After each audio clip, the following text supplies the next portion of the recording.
چلو سیکھیں قرآن و سنت کی باتیں جو مہکائیں دن اور کرے نور راتیں، کھلے آنکھ صلی علی کہتے کہتے۔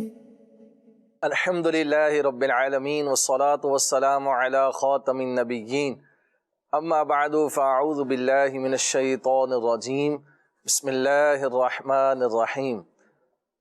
پڑھیے الصلاة والسلام علیک یا رسول اللہ وعلی آلک واصحابک یا حبیب اللہ، الصلاة والسلام علیک یا نبی اللہ وعلی آلک واصحابک یا نور اللہ۔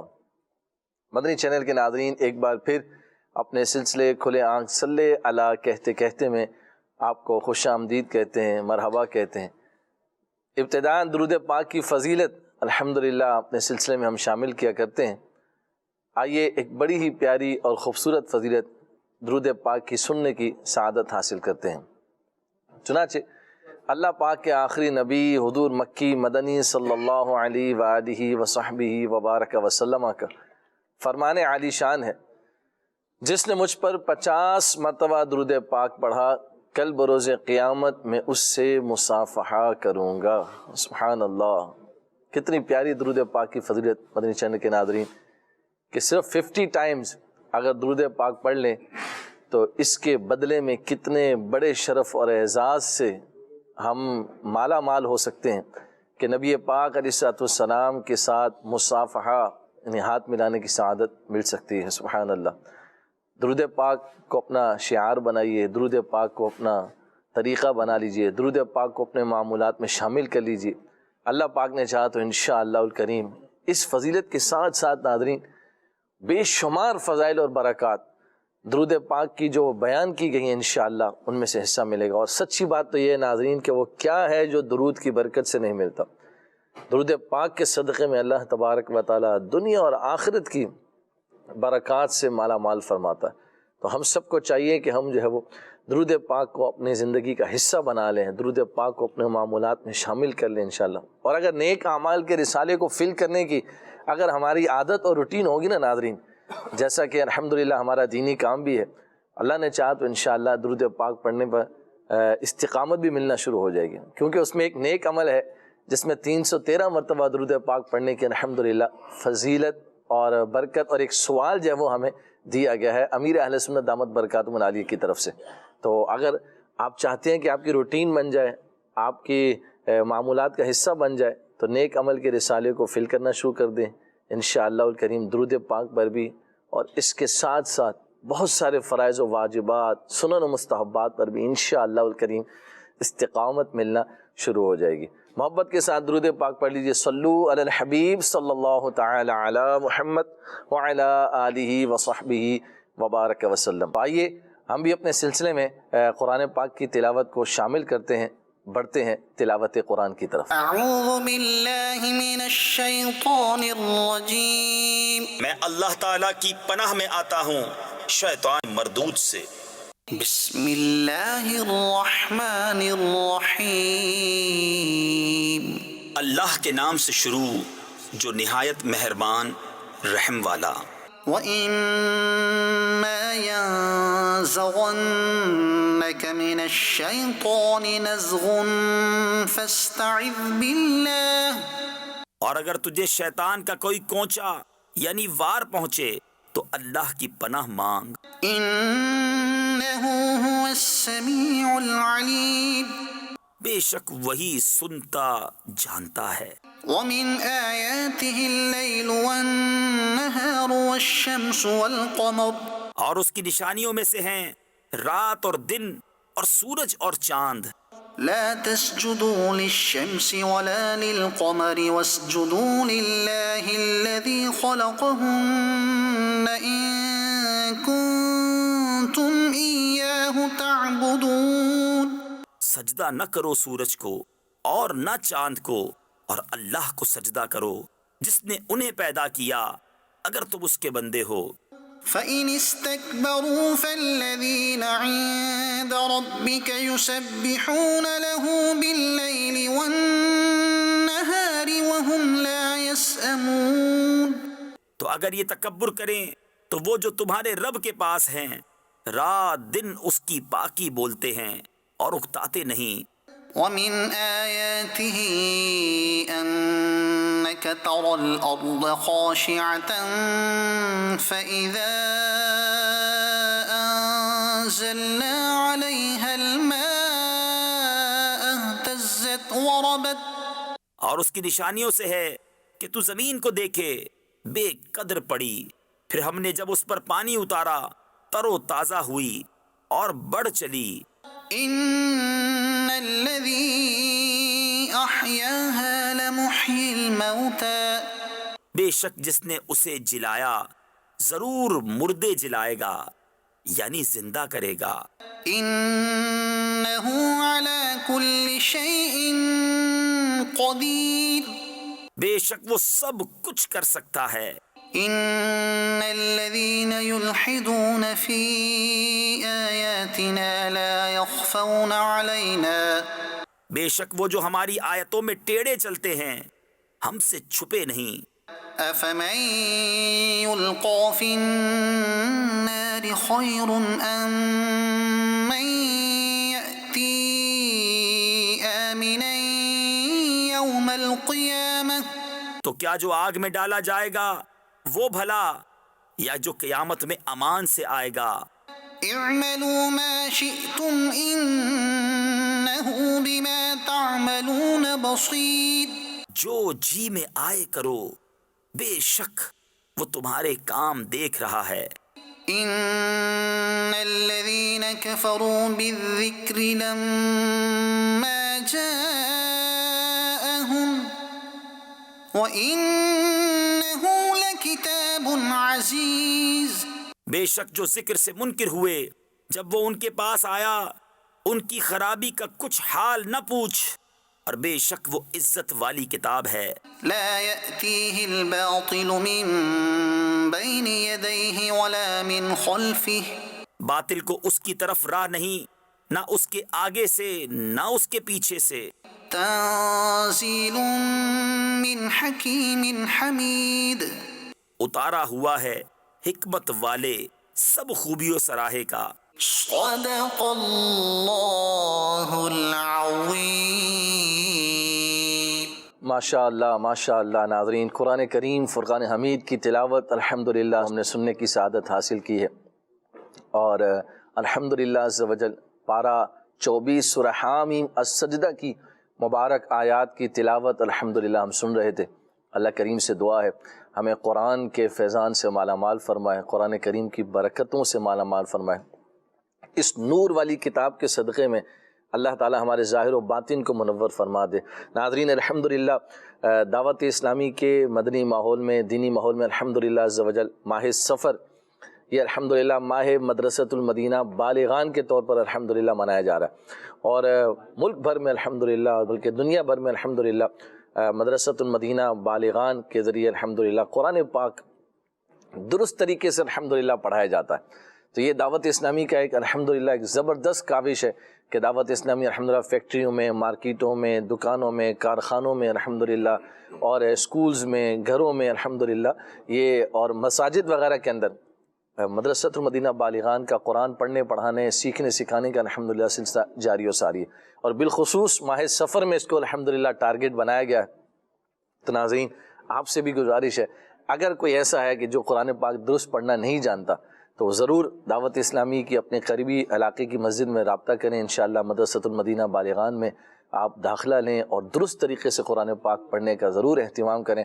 ناظرین، میں ایک برکت بڑا پیارا فرمان کل ایک نظر سے گزرا، میں وہ آپ کی شوق کو اور رغبت کو بڑھانے کے لیے میں وہ پیش کر دیتا ہوں، انشاءاللہ تبارک و تعالی آپ سنیں گے، آپ کو لطف آئے گا انشاءاللہ، اور امید ہے کہ ذہن بھی بنے گا کہ قرآن پاک کی برکتیں کیسی ہیں۔ سبحان اللہ۔ حضرت سفیان ثوری رحمۃ اللہ تعالی علیہ کا یہ فرمان مبارک ہے، اور احیاء العلوم میں امام غزالی رحمۃ اللہ تعالی علیہ نے اس پیارے فرمان کو نقل فرمایا ہے۔ ناظرین، بہت خوبصورت بات، بہت پیاری بات الحمدللہ۔ حضرت سفیان ثوری رحمۃ اللہ تعالی علیہ فرماتے ہیں جب بندہ قرآن پڑھتا ہے جب بندہ قرآن پڑھتا ہے تو فرشتہ اس کی دونوں آنکھوں کے درمیان بوسہ دیتا ہے. سبحان اللہ، اللہ اکبر. ناظرین دیکھیے کتنی پیاری فضیلت اور برکت ہے قرآن پڑھنے والے کی. سبحان اللہ، کہ قرآن پڑھا جائے تو فرشتہ جو ہے وہ اس کی دونوں آنکھوں کے درمیان بوسہ دیتا ہے. اللہ اکبر. اللہ تبارک و تعالی ہمیں سعادتیں اور برکتیں نصیب فرمائے. تو قرآن پاک سے دوستی کر لیجئے، قرآن پاک سے اپنے تعلق کو مضبوط کیجئے اور کوشش کریں کہ کچھ نہ کچھ ترجمہ و تفسیر کے ساتھ قرآن پاک کو پڑھنے کا ذہن بنائے. اللہ نے چاہا تو انشاءاللہ جب قرآن کریم کی سمجھ آئے گی اور قرآن کریم کو ترجمہ و تفسیر کے ساتھ جب پڑھیں گے انشاءاللہ تو اس کی مزید برکتیں جو ہے وہ حاصل ہوں گی. آپ دیکھیں نا، اچھے قاری سے جب ہم قرآن سنتے ہیں تو ہمیں کتنا لطف آ رہا ہوتا ہے، کتنا سرور آ رہا ہوتا ہے. تو سچی بات ہے ناظرین کہ اگر قرآن کو ترجمے کے ساتھ اور تفسیر کے یعنی سمجھ کر جب قرآن کو پڑھا جا رہا ہو، اس کے لطف کا، اس کے سرور کا، سبحان اللہ، یوں سمجھیے کہ کیا ہی کہنا ہے. اللہ تبارک و تعالی ہمیں یہ برکتیں نصیب فرمائے اور اس کتاب ہدایت کی تلاوت کی، اس کو سننے، سیکھنے، سمجھنے کی، پڑھنے کی اور عمل کرنے کی بھی اللہ پاک توفیق اور سعادت ہم سب کو نصیب فرمائے.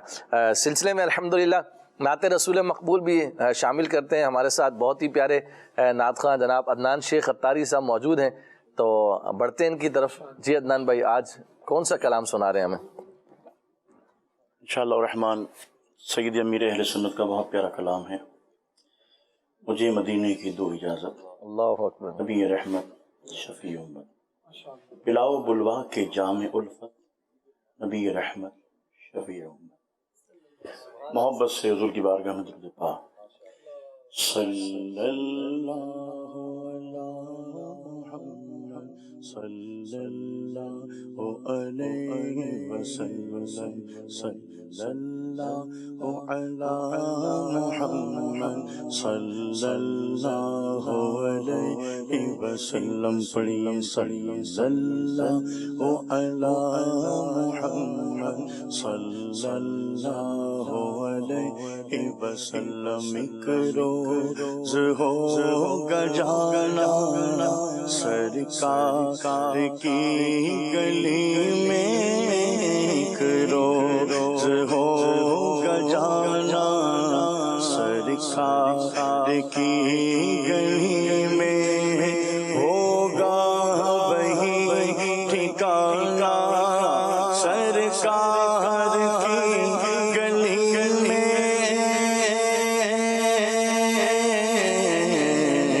صلی اللہ علی محمد صلی اللہ علیہ وسلم. پڑھیے صلی اللہ علی محمد صلی اللہ علیہ وسلم. گو پاس کچھ نہیں ہے لیکن یہ دیکھ لے گا، گو پاس کچھ نہیں ہے لیکن یہ دیکھ لے گا.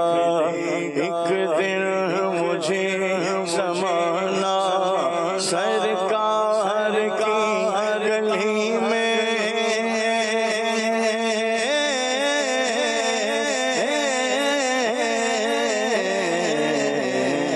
صلی اللہ علی محمد صلی اللہ علیہ وسلم، صلی اللہ علی محمد صلی اللہ علیہ وسلم.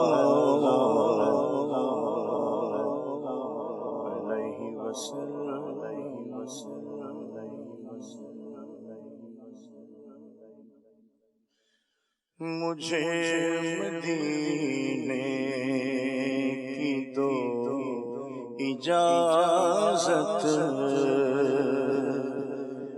مجھے مدینے کی دو اجازت، نبی رحمت شفیع امت، پلاؤ بلوا کے جام الفت، پلاؤ بلوا کے جام الفت. نبی رحمت شفیع امت پیلا غربا کی جام الفت پیلا غربا کی جام الفت پیلا غربا کی جام الفت نبی رحمت شفیع امت مجھے مدینے کی دو اجازت میں آؤں مدینے میری اوقات نہیں ہے سرکار بلا لے تو بڑی بات نہیں ہے مجھے مدینے کی دو اجازت مجھے مدینے کی دو اجازت نبی رحمت شفیع امت پیلا غربا کی جام الفت پیلا غربا کی جام الفت پیلا غربا کی جام الفت نبی رحمت شفیع امت مجھے مدینے کی دو اجازت اگر نہیں میری ایسی قسمت صدا حضوری کی پاؤں لذت اگر نہیں میری ایسی قسمت صدا حضوری کی پاؤں لذت رولائے مجھ کو تمہاری فرقت رولائے مجھ کو تمہاری فرقت رولائے مجھ کو تمہاری فرقت نبی رحمت شفیع امت پیلا غربا کے جام الفت عطا ہو مجھ کو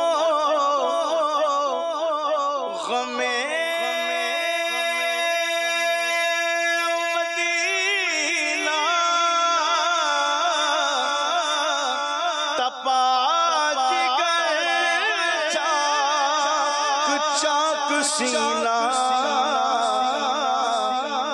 بڑے محبت کی خوب شیشت بڑے محبت کی خوب شیشت بڑے محبت کی خوب شیشت نبی رحمت شفیع امت پیلا غربا کی جام الفت میں نام پڑھتے رواری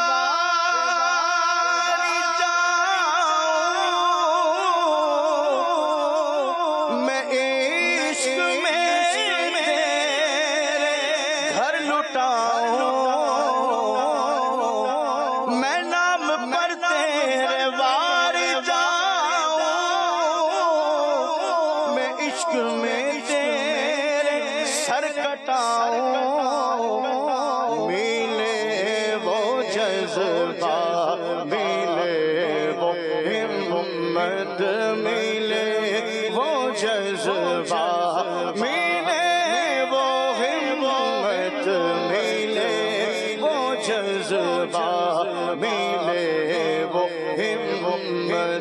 نبی رحمت شفیع امت پیلا او بلوا کے جام الفت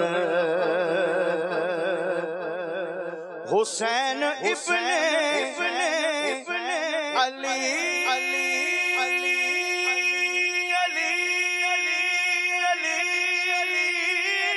کا صدقہ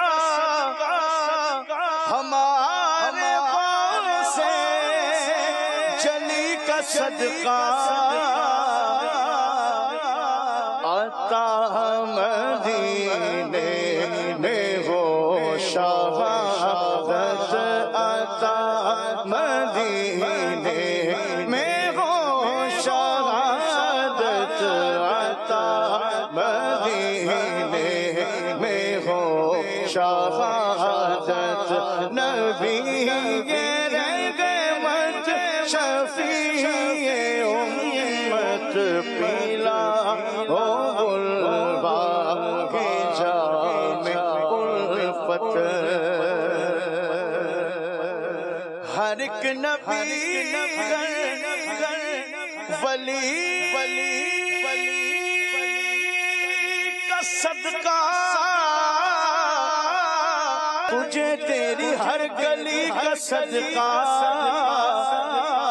دیتا ہے باہیں مرنے کی سعادت دیتا ہے باہیں مرنے کی سعادت دیتا ہے باہیں مرنے کی سعادت نہ دولت دے نہ ثروت دے مجھے بس یہ سعادت دے تیرے قدموں میں مر جاؤں میں رو رو کر مدینے میں دیتا ہے باہیں مرنے کی سعادت دیتا ہے باہیں مرنے کی سعادت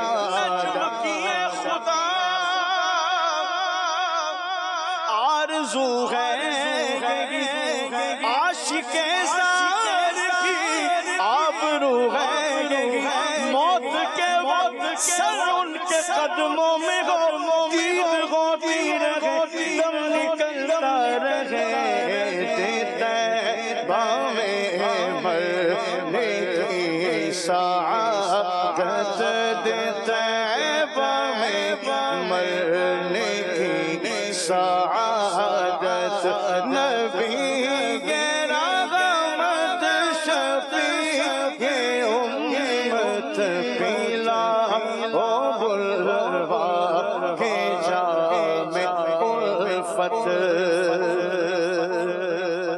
اور بنا دو صبر و رضا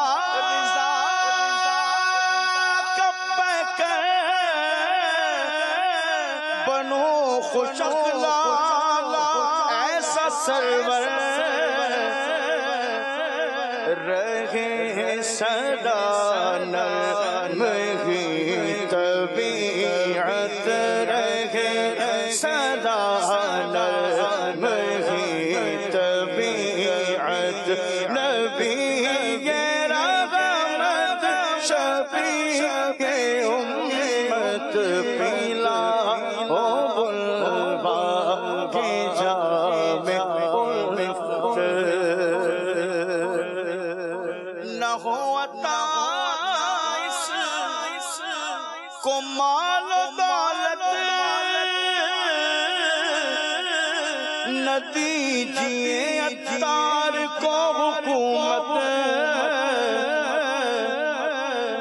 یہ تیرا طالب ہے جان رحمت یہ تیرا طالب ہے جان رحمت یہ تیرا طالب ہے جان رحمت نبی رحمت شفیع امت مجھے مدینے کی دو اجازت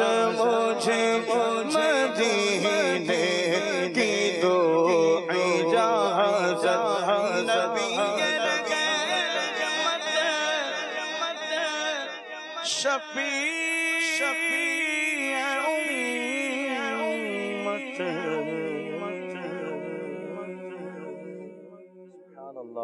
اللہ سبحان اللہ۔ امیر اہل سنت دامت برکاتہم العالیہ کا بہت ہی پیارا کلام، مجھے مدینے کی دو اجازت، نبی رحمت شفیع امت، پلاؤ بلوا کے جام الفت، نبی رحمت شفیع امت۔ اللہ کریم ہم سب کو نبی پاک صلی اللہ تعالیٰ علیہ وآلہ وسلم کی محبت نصیب فرمائے، حضور علیہ الصلوۃ والسلام کے در پاک پر حاضری کی اللہ تبارک و تعالی ہم سب کو سعادت اور شرف بار بار نصیب فرمائے۔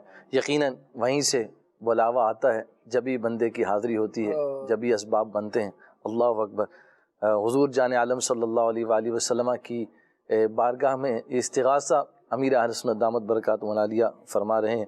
اللہ تبارک و تعالی ہمیں بھی اپنی دعاؤں میں مدینے کی آرزو پیدا کرنے کی توفیق عطا فرمائے، اور مدینے کی جستجو، مدینے کی تڑپ، اور حضور جان عالم صلی اللہ علیہ وآلہ وسلم کی خدمت میں جو ہے وہ استغاثہ پیش کرنے کی اللہ تعالیٰ توفیق عطا فرمائے۔ جب دعاؤں میں اس کو شامل کر لیں گے انشاءاللہ، اور دل میں تڑپ بھی ہوگی، اللہ نے چاہا تو ایک نہ ایک دن ضرور انشاءاللہ ہمیں بھی حاضری نصیب ہوگی، بلاوا ملے گا انشاءاللہ۔ اللہ پاک یہ سعادتیں بار بار ہمارا آپ کا مقدر بنائے۔ ناظرین، الحمدللہ ہمارے سلسلے میں ایک موضوع ہوا کرتا ہے جس پر الحمدللہ ہم مبلغین سے گفتگو کرتے ہیں۔ آج کا جو ہمارا موضوع ہے وہ ہے ہمدردی۔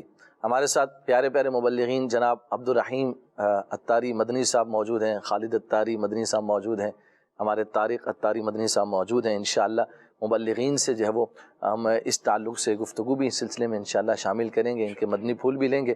سب سے پہلے عبد الرحیم بھائی کی طرف بڑھوں گا۔ عبد الرحیم بھائی کیا فرماتے ہیں آج کے ہمارے موضوع کے تعلق سے؟ میں چاہوں گا پہلے آپ کچھ ہمدردی کا معنی بیان فرمائیں، اور پھر بتائیے کہ صحابہ کرام علیہم رضوان کی زندگیوں میں اور حضور جان عالم صلی اللہ تعالیٰ علیہ وآلہ وسلم کی مبارک سیرت میں اس وصف کو ہم کس طرح دیکھتے ہیں؟ بسم اللہ الرحمن الرحیم۔ ماشاءاللہ آج کا جو ہمارا ایک ٹاپک ہے، جو موضوع ہے ہمدردی، جی، احساس، رحم دلی، یہ بہت اچھا ٹاپک ہے، اور آج کے اس معاشرے کے اندر، آج کے اس دور کے اندر اس کی بہت ضرورت ہے۔ صحیح کہ جیسے جیسے دور ہمارا آگے بڑھتا چلا جا رہا ہے، تو گویا کہ ہم معاشرے کے اندر یوں دیکھتے ہیں کہ گویا کہ ہمدردی ایک ختم ہوتی نظر آ رہی ہے، احساس ختم ہوتا نظر آ رہا ہے، رحم دلی جو ہے وہ ختم ہوتی نظر آ رہی ہے۔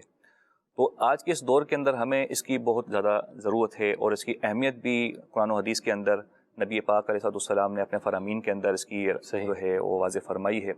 جیسا کہ ایک حدیث مبارکہ جس کا مفہوم یہ ہے کہ نبی پاک علیہ السلام نے ارشاد فرمایا رحم دلی کے حوالے سے، کہ رحم دلی جو ہے یہ اللہ تبارک و تعالیٰ کی کتنی بڑی نعمت ہے، اور اس کی کتنی بڑی اہمیت ہے کہ نبی پاک علیہ السلام نے ارشاد فرمایا کہ اللہ تبارک و تعالیٰ رحم کرنے والوں پر رحم فرماتا ہے۔ بے شک۔ پھر ارشاد فرمایا کہ تم زمین والوں پر رحم کرو کہ اللہ تبارک و تعالیٰ تم پر رحم فرمائے۔ تو اس سے ہم اندازہ لگائیں کہ وہ رب العالمین ارحم الراحمین وہ بندوں پر رحم فرما رہا ہے، کس وجہ سے کہ ہم اس کے بندوں پر رحم فرما رہے ہیں۔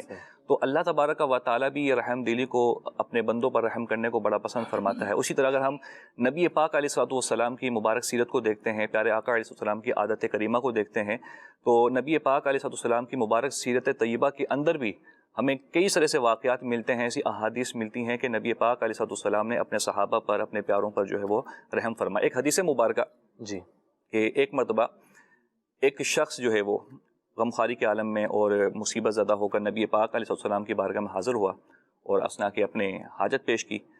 تو نبی پاک علیہ السلام نے سب سے پہلے ایک شخص کو بھیجا کہ جاؤ ذرا ہمارے جو ازواج مطہرات ہیں ان کے پاس جاؤ، ان سے معلوم کرو کہ گھر میں کوئی چیز ہے کہ ہم کھانے کی چیز ہے، ان کو ہم پیش کریں۔ تو وہ گئے، سب کے پاس ہو کر آئے، لیکن کسی کے گھر میں کوئی چیز اس وقت موجود نہیں تھی۔ یعنی اس سے دیکھیں گے نبی پاک علیہ السلام نے سب سے پہلے شروعات اپنے آپ سے کی، اپنے پاس دیکھا، پھر ازواج مطہرات کے پاس جو ایک شخص کو بھیجا، جب وہاں کچھ نہیں ملا پھر پیارے آقا علیہ السلام نے صحابہ کرام علیہ رضوان کے درمیان یہ اعلان فرمایا کہ ہے کوئی تم میں سے کہ جو اس شخص کو آج کے لیے اپنا مہمان بنا۔ اب صحابہ کے جذبہ بھی دیکھیں، صحابہ کی دیکھیں محبت دیکھیں، اور صحابہ کا عمل دیکھیں کہ نبی پاک علیہ السلام نے دعا ارشاد فرمائی کہ جو شخص اس بندے کو آج اپنا مہمان بنائے گا اللہ تبارک و تعالیٰ اس پر رحم فرمائے گا، اس پر رحم فرمائے گا۔ اب صحابہ لیکن کسی نے یہ نہیں دیکھا کہ میرے پاس کچھ ہے یا نہیں ہے، تو ایک صحابی حضرت ابو طلحہ انصاری رضی اللہ تعالیٰ عنہ کھڑے ہوئے، کہا کہ یا رسول اللہ صلی اللہ علیہ وسلم اگر آپ اجازت فرمائیں تو ان کو آج میں اپنا مہمان بنا لوں۔ کیا بات، کمال دیکھیے، ہے ان کے پاس بھی کچھ بھی نہیں، لیکن جب پیارے آقا نے دعا ارشاد فرما دی، ان کو لیا اور اپنے گھر چلے گئے، جا کے اپنی زوجہ محترمہ سے پوچھتے ہیں کہ آج پیارے آقا کے مہمان ہمارے پاس آئے ہیں، تو گھر میں ہمارے پاس کچھ ہے، موجود ہے؟ تو زوجہ محترمہ کہتی ہیں کہ گھر میں تو کچھ نہیں، ہاں بچوں کے لیے کچھ بچا کے رکھا ہوا کھلانے کے لیے۔ اللہ اکبر! جذبہ دیکھیں، ہمدردی کا، احساس کا، رحم دلی کا، اور امت سے محبت کا، اللہ کی مخلوق سے محبت کا جذبہ دیکھیں۔ تو زوجہ محترمہ سے حضرت ابو طلحہ انصاری کہتے ہیں کہ بچوں کو بہلا کر سلا دیں، اور جو بچوں کے لیے آپ نے کھانے کا رکھا تھا نا وہ اس مہمان کو پیش کر دیں۔ اور آگے پھر دیکھیں، آگے ارشاد فرماتے ہیں زوجہ محترمہ سے کہ جب آپ ان کو کھانے کے لیے کچھ دے دیں نا، تو کیونکہ رات کا وقت تھا تو آپ نے اپنی زوجہ محترمہ سے یہ فرمایا کہ تم اٹھنا دیا صحیح کرنے کے لیے، اور بہانے سے دیے کو بجھا دینا۔ صحیح۔ کس وجہ سے؟ کہ جب یہ کھانے کے لیے بیٹھے ان کو یہ احساس نہ ہو کہ میزبان میرے ساتھ نہیں بیٹھا۔ اگر اس نے یہ دیکھ لیا کہ میزبان میرے ساتھ نہیں کھا رہا تو وہ اپنا ہاتھ روک لے گا تاکہ کچھ کھانا بچ جائے، میزبان بھی کھا لیں۔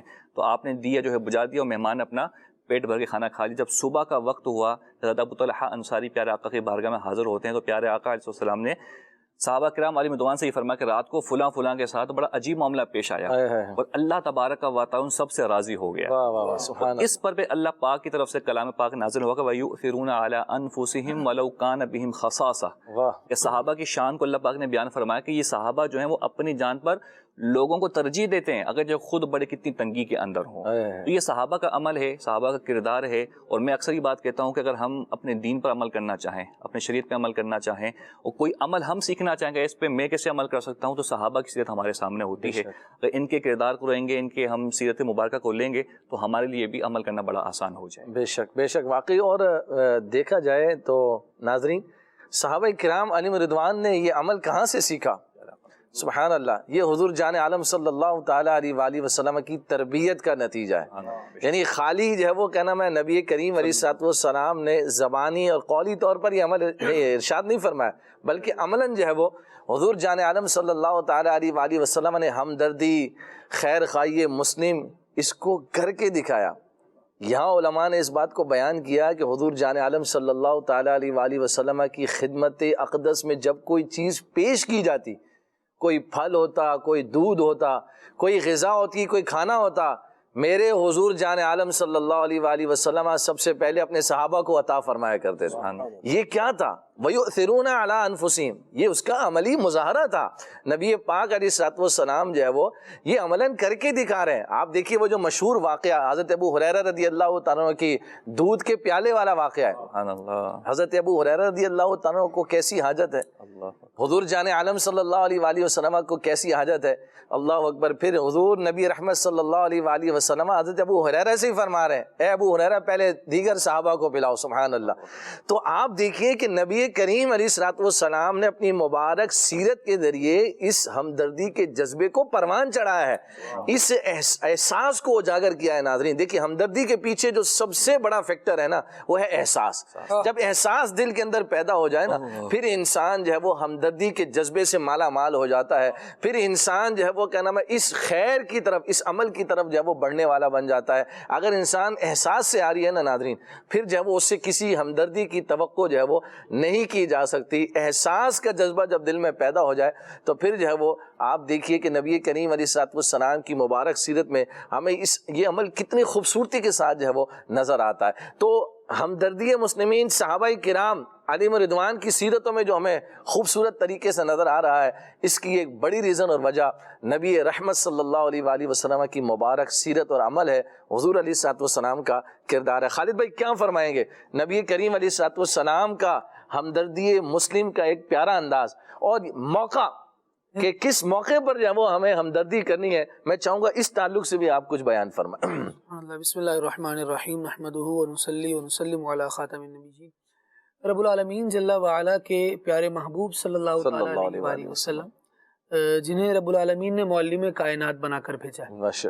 آپ دیکھیے تو سید عالم صلی اللہ تعالیٰ علیہ وآلہ وسلم کی تعلیمات میں تقریری تعلیم بھی ہے، یعنی نبی کریم صلی اللہ تعالیٰ علیہ وآلہ وسلم نے اپنے واعظ و نصیحت کے ذریعے سے بھی لوگوں کی اصلاح فرمائی اور انہیں تعلیم دی، انہیں امور زندگانی سکھائے۔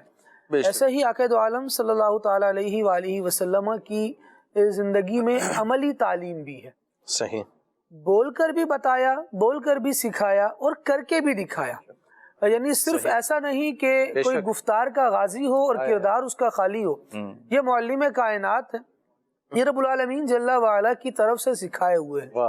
اب دیکھیے انداز بھی اچھا ہونا چاہیے غمخواری امت کے لیے اور لوگوں کی بھلائی کے لیے، بلکہ اعلیٰ حضرت امام محمد رضا خان رحمۃ اللہ تعالی علیہ کا مبارک مہینہ چل رہا ہے۔ اعلیٰ حضرت رحمۃ اللہ تعالی علیہ کا ایک جزیہ یہاں پر عرض کرتا چلوں۔ فتاوی رضویہ شریف میں اعلیٰ حضرت رحمۃ اللہ تعالی علیہ نے اس حوالے سے کہ غمخواری کس سے کی جائے، ہمدردی کس سے کی جائے، اس حوالے سے ایک جملہ ارشاد فرمایا۔ اعلیٰ حضرت رحمۃ اللہ تعالی علیہ لکھتے ہیں کہ ہر فرد اسلام کی خیر خواہی ہر مسلمان پر لازم ہے۔ سبحان اللہ۔ ہم وجوہات ڈھونڈ رہے ہوتے ہیں کہ اگر میں کسی کے ساتھ بھلائی کروں تو کیوں کروں، اس نے میرے ساتھ کیا کیا تھا، اس کا مجھ پر کیا احسان ہے جس کو لوٹایا جائے، چلے اس کا کوئی احسان نہیں ہے، پہل میں کر دیتا ہوں تو کیا بعد میں بھی یہ کیپیبل ہوگا اتنا کہ یہ میرے احسان کا بدلہ ہی دے سکے۔ ہم ان چیزوں میں ہی ڈھونڈ رہے ہوتے ہیں، اس کا میرے ساتھ کون سی برادری کا تعلق ہے، اس کی زبان کوئی اور ہے، میری زبان کوئی اور ہے، اس کا علاقہ کوئی اور ہے، میرا علاقہ کوئی اور ہے، اور یوں مختلف چیزوں میں ہم تقسیم در تقسیم ڈھونڈ رہے ہوتے ہیں۔ اور یہاں اعلیٰ حضرت رحمۃ اللہ تعالی علیہ نے وہی اسلامی تعلیمات کو بیان کرتے ہوئے بڑا پیارا اور نفیس نقطہ بیان فرمایا کہ ہر فرد اسلام کی خیر خواہی، ہر مسلمان پر، ہر مسلمان جو بھی دامن اسلام میں آ گیا، کلمہ گو ہے اور نبی کریم صلی اللہ تعالی علیہ وآلہ وسلم کے دین کو ماننے والا ہے، ہمارا مسلمان بھائی ہے۔ اب اس کی خیر خواہی ہر مسلمان پر فرض ہے۔ تو جب اس طرح ایک بڑے کینوس پر چیزوں کو دیکھا جاتا ہے تو پھر بندے کا دل بڑا ہوتا ہے، خیر خواہی کی طرف آتا ہے، اور بندہ پھر لوگوں کو اپنا سمجھتا ہے۔ آپ نے جو بات کی نا کہ ہمدردی کے پیچھے جو مین فیکٹر ہے وہ احساس کا ہے، احساس ہی تو اپنائیت دلاتا ہے۔ اگر احساس نہ ہو تو پھر جذبات ختم ہو جاتے ہیں، پھر کچھ بندہ یہ کوئی چیز میٹر نہیں کرتی کہ کون کس کے ساتھ کس طرح کا معاملہ کرے۔ اللہ تبارک و تعالیٰ کی بارگاہ میں دعا بھی کرتے رہنا چاہیے کہ اللہ تبارک و تعالیٰ ہمیں رحم دلی عطا فرمائے، نرمی عطا فرمائے۔ اب دیکھیے ہمارے یہاں ہمدردی کا مطلب یہ ہوتا ہے کہ میں پریشان ہوں تو آپ آئیں اور میری پریشانی دور کریں۔ اگر مجھے مالی طور پر پریشانی ہے تو آپ مجھے مال عطا فرمائیں اور میری پریشانی دور کریں۔ اگر مجھے اسباب کے طور پر کوئی پریشانی ہے تو آپ جب تک مجھے اسباب نہیں مہیا کریں گے تو اس کا مطلب ہے کہ آپ نے میرے ساتھ ہمدردی نہیں کی۔ اگر مجھے کہیں سفارش کی ضرورت ہے تو میں چاہوں گا کہ آپ آئیں اور میرے ساتھ سفارش، جہاں سفارش کی ضرورت ہے وہاں سفارش کر دیں، تبھی میں مانوں گا، ورنہ میں آپ کو اپنا ہمدرد ہی تسلیم نہیں کروں گا۔ سید عالم صلی اللہ تعالیٰ علیہ وآلہ وسلم کی مبارک ذات، کائنات میں ان کا اسٹیٹس کتنا اعلیٰ ہے اور اللہ رب العالمین جل وعلا کی بارگاہ میں ان کا مقام کتنا بلند ہے۔ اور جہاں یہ جا رہے ہیں، جس عظیم شخصیت کے پاس یہ تشریف لے گئے ہیں، وہ عاقد عالم صلی اللہ تعالیٰ علیہ وآلہ وسلم کی لخت جگر نور نظر ہے۔ ہم بڑے فخر سے کہتے ہیں اور الحمدللہ ہم سیدہ فاطمہ زہرا رضی اللہ تعالی عنہا سے پیار کرنے والے ہیں، اور یہ وہ خاتون ہے جو جنتی عورتوں کی سردار ہے۔ اب دیکھیے کتنا بڑا ٹائٹل ہے یہ۔ عقید عالم صلی اللہ تعالی علیہ وآلہ وسلم ان کے گھر تشریف لاتے ہیں۔ سیدہ فاطمہ زہرا رضی اللہ تعالی عنہا اس وقت بیمار ہیں، نبی کریم صلی اللہ تعالی علیہ وآلہ وسلم مزاج پرسی فرماتے ہیں۔ اچھا، یہاں پر میں یہ ایک عیادت کا انداز ہے نبی پاک علیہ الصلوۃ والسلام کا، اور یہ کردار ہے، یہ عملی طور پر تعلیم ہے۔ اور عاقد عالم صلی اللہ تعالیٰ علیہ وآلہ وسلم نے قولی طور پر جو اس کے فضائل ارشاد فرمائے وہ انشاءاللہ روایت کے بعد میں پیش کرتا ہوں۔ لیکن یہاں دیکھیے کہ عملی طور پر بھی عاقد عالم صلی اللہ تعالیٰ علیہ وآلہ وسلم کا انداز بندہ دیکھے اور نبی کریم صلی اللہ علیہ وسلم کی تعلیم بھی دیکھے۔ سید عالم صلی اللہ تعالیٰ علیہ وآلہ وسلم تشریف لائے ہیں، ارشاد فرماتے ہیں بیٹا کیا حال ہے؟ سیدہ فاطمہ زہرا رضی اللہ تعالیٰ عنہ فرماتی ہیں کہ ابا جان درد بھی ہے، تکلیف بھی ہے، اور بھوک نے نہ تکلیف کو اور بڑھا دیا۔ اللہ اکبر، اللہ اکبر۔ بیمار کو اگر کھانے کو بھی نہ ملے تو آپ اندازہ کر سکتے ہیں شاید کہ اس کی تکلیف کیسی بڑھ جاتی ہے۔ جب سید عالم صلی اللہ تعالیٰ علیہ وآلہ وسلم سے یہ بات کہی گئی نا کہ بھوک نے اور نڈھال کر دیا ہے، تو اللہ پاک کے محبوب صلی اللہ تعالیٰ علیہ وآلہ وسلم اپنی بیٹی کا یہ جملہ سن کر رو پڑے، اور عاقد عالم صلی اللہ تعالیٰ علیہ وآلہ وسلم کی چشمان کرم سے آنسو جاری ہوئے۔ ارشاد فرمانے لگے میری بیٹی تم غم مت کرو، اللہ کی قسم میں نے بھی 3 دن سے کچھ نہیں کھایا. اللہ اکبر اللہ اکبر اللہ اکبر. جن سے گفتگو کی جا رہی ہے وہ جنتی عورتوں کی سردار ہے. اللہ اللہ. اور یہ امام الانبیاء ہیں جو یہ گفتگو فرما رہے ہیں. اور دلاسا کیسے دے رہے ہیں, غمخاری کا انداز کیا ہے. پوچھنے گئے ہیں, یہ نہیں کہہ رہے بیٹا بھوکی ہو تو کھانا لا کے دے دوں, بلکہ اب اگلے جملے مزید سنیں تو دل ایسا بڑا ہوتا ہے انسان کا کہ ہمارے آقا کی کیا شان ہے. اللہ. عقید عالم صلی اللہ تعالیٰ علیہ وآلہ وسلم ارشاد فرما رہے ہیں, بیٹی غم نہیں کرو, پریشان مت ہو, میں نے بھی دیکھو 3 دن سے کچھ نہیں کھایا ہے. ارشاد فرمایا حالانکہ اللہ پاک کے ہاں میرا مرتبہ تم سے بڑھ کر ہے. اللہ. اگر میں اللہ سے سوال کروں نا کہ میں بھوکا ہوں مجھے کھانا عطا فرمائے تو اللہ تبارک و تعالیٰ ضرور کھلائے, لیکن میں نے آخرت کو دنیا پر ترجیح دی. اللہ اکبر. یہ سارا معاملہ بیان کرنے کے بعد اپنی لخت جگر کو نبی کریم صلی اللہ تعالیٰ علیہ وآلہ وسلم ارشاد فرما رہے ہیں, اپنا دست اقدس سیدہ فاطمہ کے کندھے پر رکھا ہے اور اب دلاسا دیتے ہوئے بڑا نفیس جملہ ارشاد فرمایا, اور فاطمہ تمہاری بھی تو شان یہ ہے کہ تم جنتی عورتوں کی سردار ہو, لہٰذا تم بھی آخرت کو دنیا پر ترجیح دو.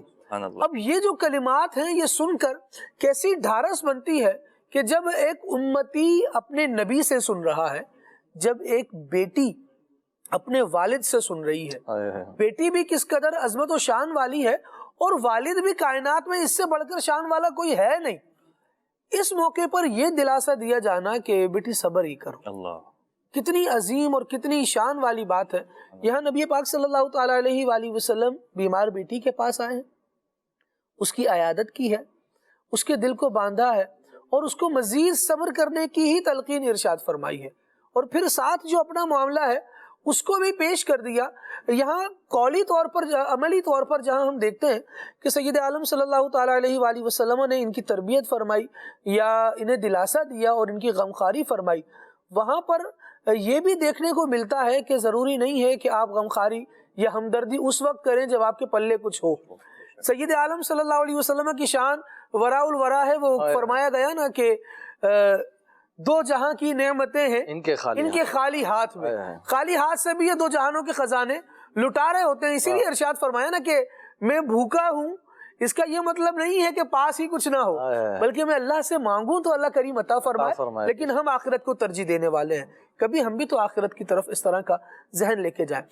ایسے ہی کن کن مواقعوں پر غمخواری کی جائے, ہمدردی کی جائے, ان کو دیکھیں تو شریعت نے باقاعدہ اس میں اتنی تفصیل بیان کی ہے.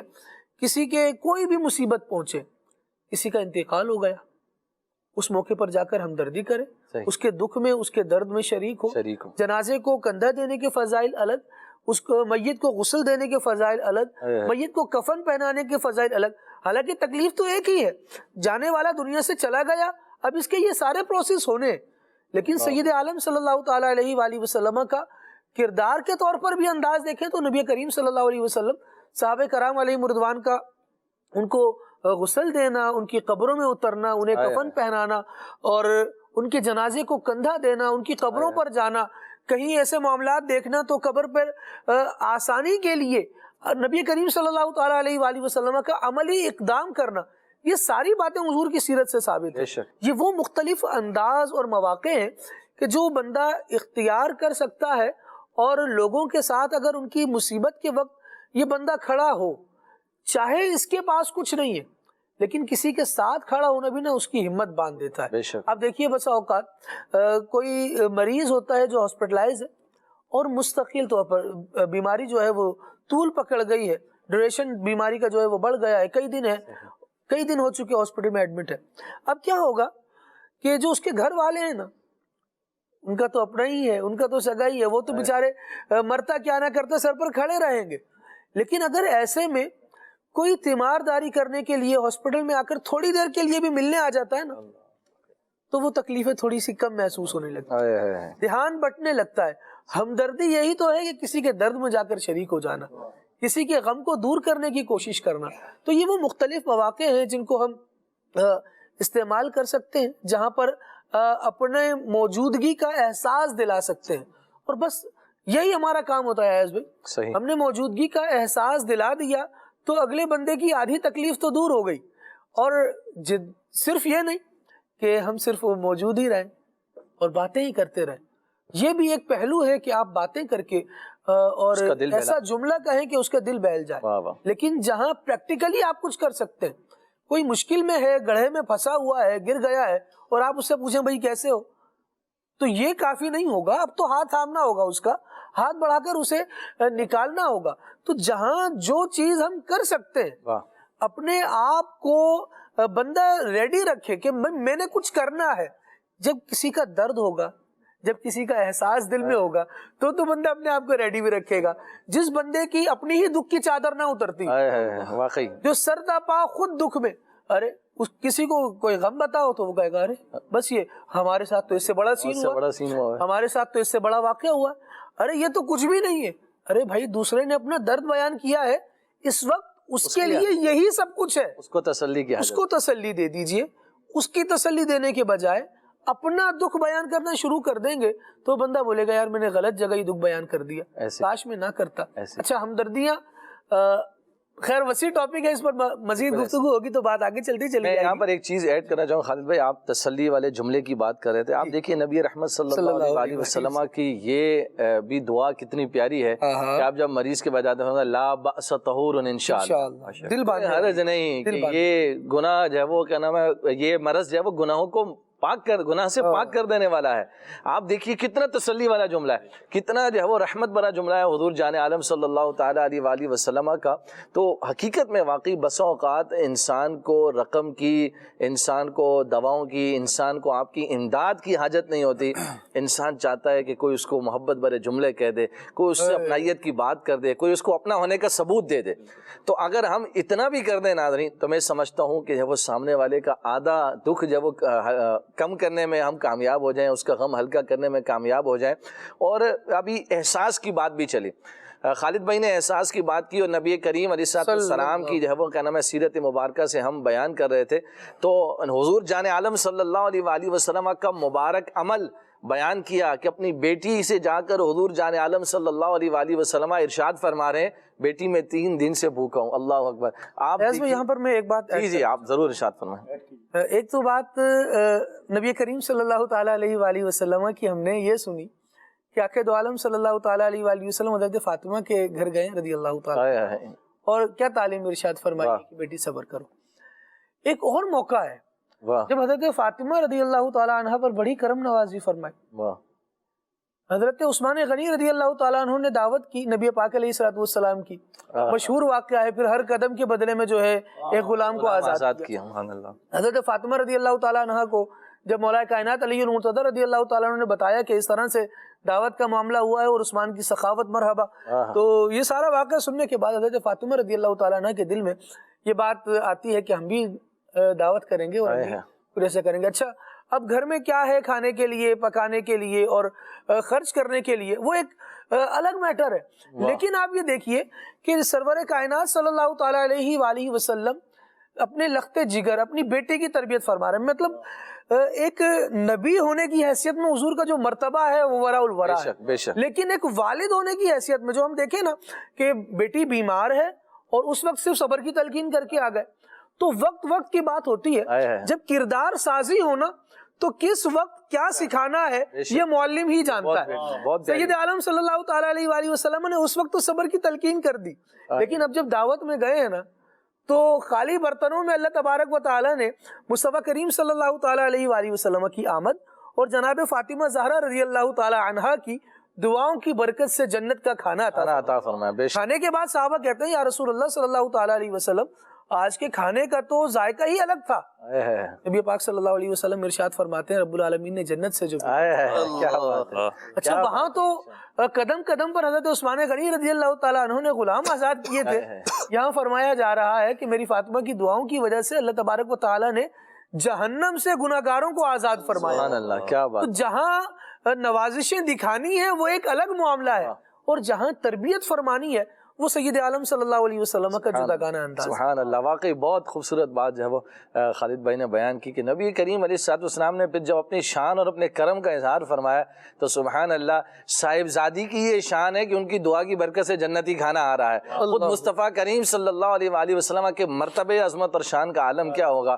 تو ناظرین یہ حضور علیہ الصلوۃ والسلام کے کردار مبارک اور سیرت مبارک اور احساس نبی رحمت صلی اللہ علیہ وسلم کا ہمارے سامنے پتہ چلا. اور ہم نے ایک جو بات کی نا کہ ہمدردی کے لیے احساس کا فیکٹر ہونا بہت ضروری ہے, یہاں میں حضرت یوسف علیہ السلام کا ایک بڑا خوبصورت بات جو ہے وہ بیان کرنا چاہتا ہوں. ناظرین یوسف علیہ السلام کی پوری ہسٹری اور تاریخ ہمارے سامنے موجود ہے کہ کس طرح یوسف علیہ السلام اللہ کے کتنے پیارے نبی ہیں اور کیسی مشقتیں آپ نے جھیلی برداشت کی, اور پھر ایک وہ وقت آیا کہ حضرت یوسف علیہ السلام کو اللہ پاک نے مصر کی بادشاہت عطا فرما دی. سبحان اللہ. ناظرین مصر کی بادشاہت جو ہے وہ حضرت یوسف علیہ السلام پر کے پاس ہے. آپ منصب امارت پر ہیں, بادشاہت پر ہیں, اور آپ دیکھیے کہ تخت پر آپ متمکن ہیں, لیکن سبحان اللہ اللہ اکبر حضرت یوسف علیہ السلام کی عظمت اور شان کا کیا کہنا. قرآن پاک پارہ 13 سورہ یوسف کی آیت کریمہ نمبر 56 کے ضمن میں اس کی تفسیر میں جو ہے وہ حضرت یوسف علیہ السلام کا جو ہے وہ ایک بڑا ہی خوبصورت واقعہ ہے کہ حضرت یوسف علیہ السلام جب آپ بادشاہت پر متمکن ہو گئے نا, اس کے باوجود بھی حضرت یوسف علیہ السلام نے کبھی سیر ہو کر کھانا نہیں کھایا, پیٹ بھر کر کبھی حضرت یوسف علیہ السلام کھانا نہیں کھاتے تھے. تو کسی نے پوچھا کہ حضور آپ جو ہے وہ کیا نام ہے پیٹ بھر کر کھانا نہیں کھاتے. اللہ اکبر.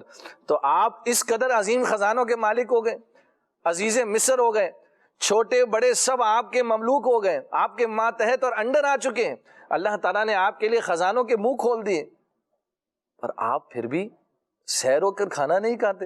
اللہ اکبر. تو حضرت یوسف علیہ السلام نے بڑی خوبصورت بات ناظرین ارشاد فرمایا, میں اس اندیشے سے بھوکا رہتا ہوں کہیں بھوکوں کی بھوک بھول نہ جاؤں. اللہ اکبر. ناظرین یہ ہے وہ احساس, کیونکہ آپ نے ایک مشقت بھرا سفر اختیار کیا, آپ نے بھوک کاٹی, آپ نے قید کاٹی, آپ نے طرح طرح کی مشقتیں اذیتیں برداشت کی. ناظرین اللہ اکبر.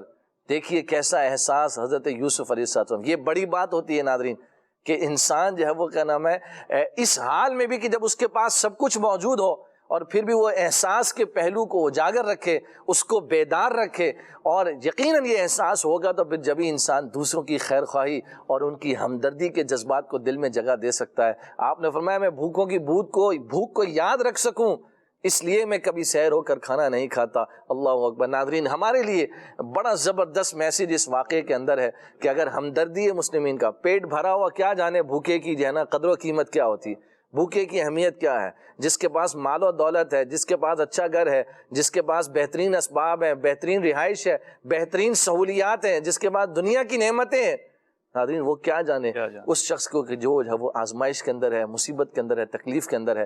تو دوسروں کا احساس, دوسروں کی ہمدردی اگر آپ حاصل کرنا چاہتے ہیں تو پھر احساس کو اپنے اندر جو ہے وہ پیدا کرنا ہوگا. تو انشاءاللہ تبارک و تعالیٰ یہ ہماری لیے مشعل راہ ہیں یہ ہستیاں, ان کی مبارک سیرت, کردار اور اوصاف یہ ہمیں بڑا موٹیویٹ کرتے ہیں کہ ہم بھی اپنے اندر جو ہے وہ اس طرح کے احساس کو اجاگر. ایز میں کسی نے کہا کہ تم کو رقبے ملے ہیں ورثے میں, تم کو رقبے ملے ہیں ورثے میں, تم کیا سمجھو گے بے گھروں کا دکھ. واقعی جس کو رقبے ملے ہیں وہ بے گھروں کا دکھ کیا جانے, جس کے پاس گھر نہیں ہے اس کی قدر, اس کی منزلت جو ہے وہ کیا جانے. اللہ تبارک و تعالیٰ احساس کو ہمارے دلوں میں پیدا فرمائے اور ہمدردی مسلمین کے جذبے کو جو ہے وہ ہمارے دل میں پیدا فرمائے. طارق بھائی آپ کی طرف بڑھوں گا, میں چاہوں گا کہ آج کل اتنا مصروفیات کا دور اور یہ پرفتن دور اور دنیا فاسٹ ہو چکی ہے, ہر شخص اپنے معاملات میں لگا ہوا ہے, اپنی مصروفیات میں گم ہے, اپنی ذات کے اندر مگن ہے, گویا وہ سمجھ لیجیے. تو یہ وقت کیسے نکالیں ہمدردی کے لیے؟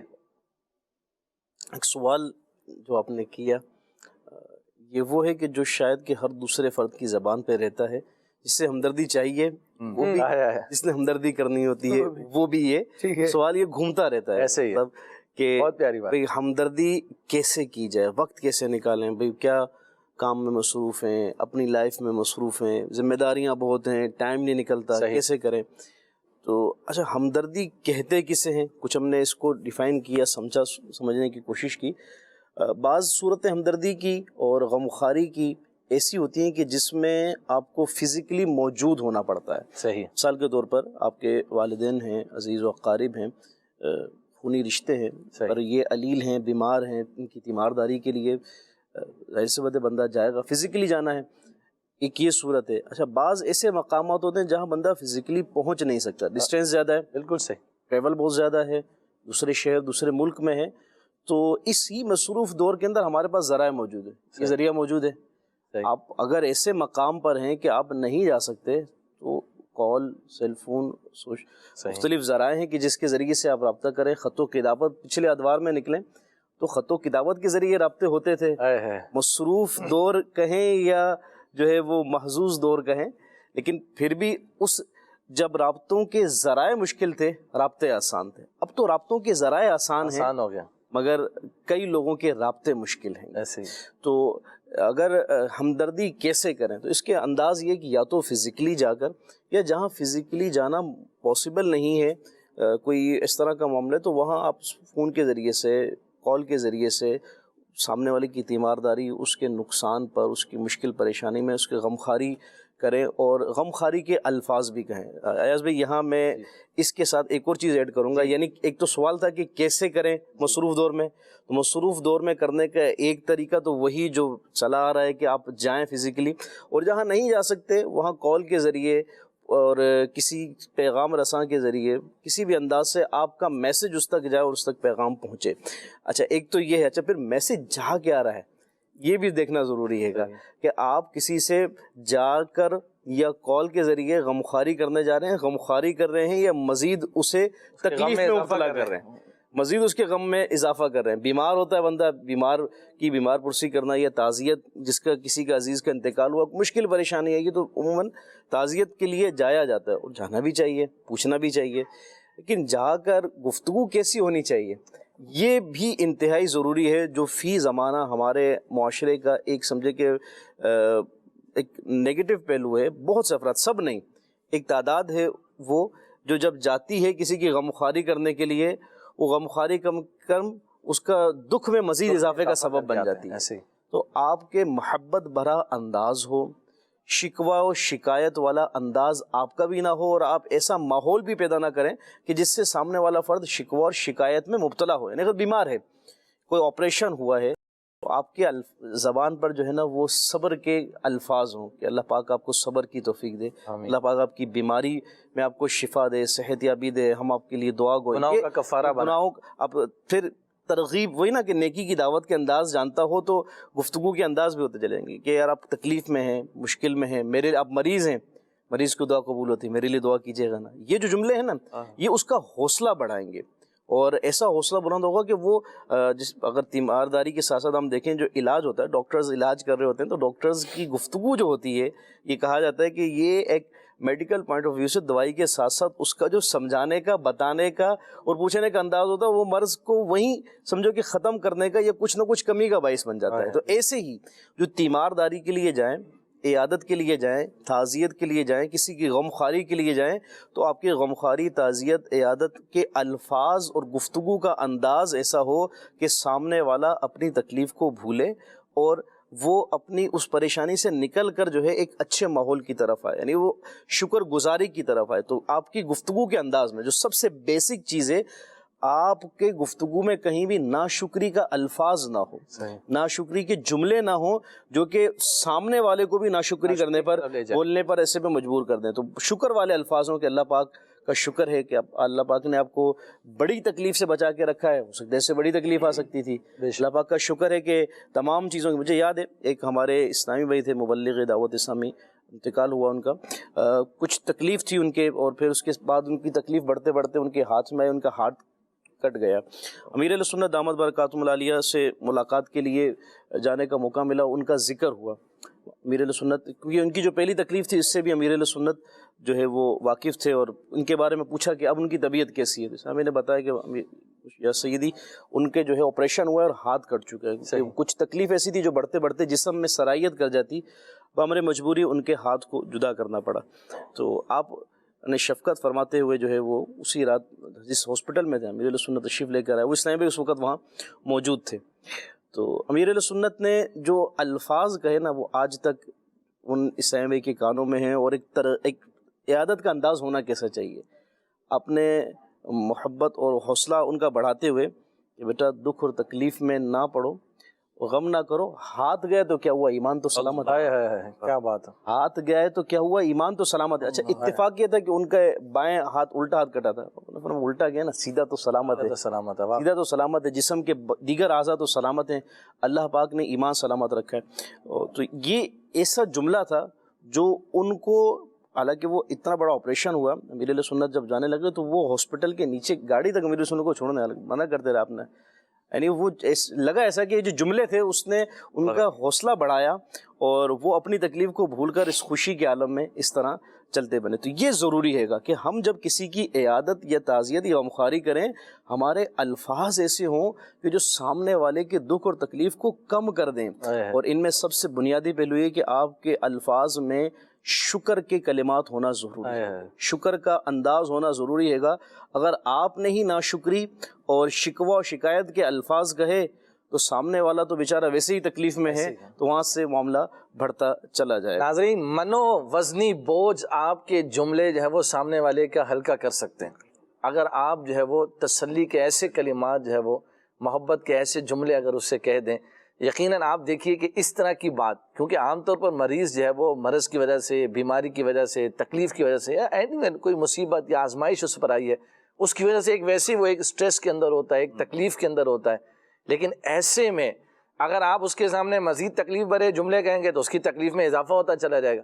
لیکن اگر آپ اس کے سامنے جو ہے وہ شکر کے کلمات کہیں، جیسے دیکھیے کتنا پیارا انداز ہے، ایک ہاتھ گیا ہے، دوسرا ہاتھ تو سلامت ہے، پیر تو ابھی سلامت ہے نا، آنکھیں تو سلامت ہے ابھی، اللہ اکبر۔ اور یہ امیر علیہ سنت دامت برکاتہم العالیہ کا ایک انداز ہے، اور بزرگان دین کا بھی یہ ایک انداز رہا ہے کہ وہ اس طرح آپ دیکھیے کہ تھوڑی دیر کے لیے بندہ جب آزمائش میں تکلیف میں ہوتا ہے نا، ان چیزوں سے بندہ غافل ہوتا ہے، اس کی توجہ ہٹی ہوتی ہے، لیکن جیسے ہی کوئی اس طرف توجہ دلا دے، ابھی جسم تو سلامت ہے، بقیہ جسم میں تو سلامتی ہے، اللہ اکبر۔ یہ جملہ جو ہے وہ کتنا انسان کو جو ہے وہ مضبوط کر دینے کے لیے کافی ہے، کتنا موٹیویٹ کرنے کے لیے کافی ہے۔ تو واقعی ناظرین، انداز اور الفاظ کو بھی جو ہے وہ بڑا عمل دخل حاصل ہے۔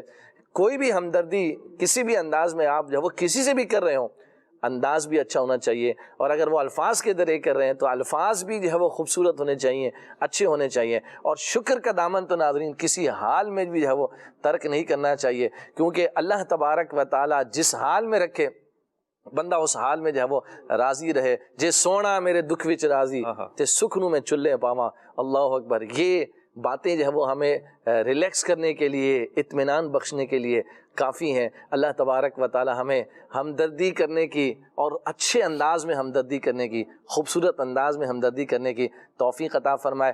بہت ساری باتیں انشاءاللہ الکریم مزید بھی اس سلسلے میں شامل کریں گے، لیکن ابھی کچھ کالز آپ کی جو ہے وہ سلسلے کے اندر شامل کرتے ہیں۔ جی، میرا نام حمزہ یاسین ہے، میں اوکاڑا سے بات کر رہا ہوں۔ میں Darul Madinah international Islamic school system میں پڑھتا ہوں۔ میرے پیارے پیارے خالد انکل، آپ کا پروگرام کھلے عام صلی اللہ کہتے کہتے تازگی کو مزید بڑھا دیتا ہے۔ ہمارے گھر میں آپ کا پروگرام بہت شوق سے دیکھا جاتا ہے۔ دعوت اسلامی زندہ باد۔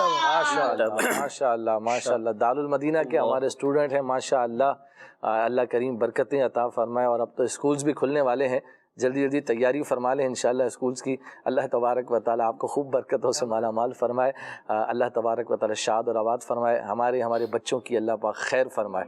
مزید کال شامل کرتے ہیں۔ میری عدنان بھائی سے گزارش ہے کہ مولانا جامی کا مشہور زمانہ کلام سنا دیں، فرسودہ جاں پارا، تنم فرسودہ جاں پارا، زے ہجرہ یا رسول اللہ صلی اللہ علیہ وسلم۔ سبحان اللہ، میری پسندیدہ شخصیت ہیں الحمدللہ مولانا عبدالرحمن جامی رحمۃ اللہ علیہ، اور یقیناً ہر عاشق رسول کی الحمدللہ پسندیدہ شخصیت ہیں۔ ہمیں تو الحمدللہ عشاقان رسول سے پیار ہے، محبت ہے۔ جو بھی حضور علیہ الصلوۃ والسلام کا عاشق ہے الحمدللہ وہ ہمارے سر کا تاج ہے۔ تو بہت پیارے کلام کی فرمائش ماشاء اللہ آپ نے کی ہے عدنان بھائی، ضرور اس کو جو ہے وہ شامل کیجیے گا۔ جی مزید۔ میرا نام زینت فاطمہ طاہرہ ہے، میں جانا 9 سے بات کر رہی ہوں۔ مجھے یہ کلام سنا دیں۔ لچ پال نبی میں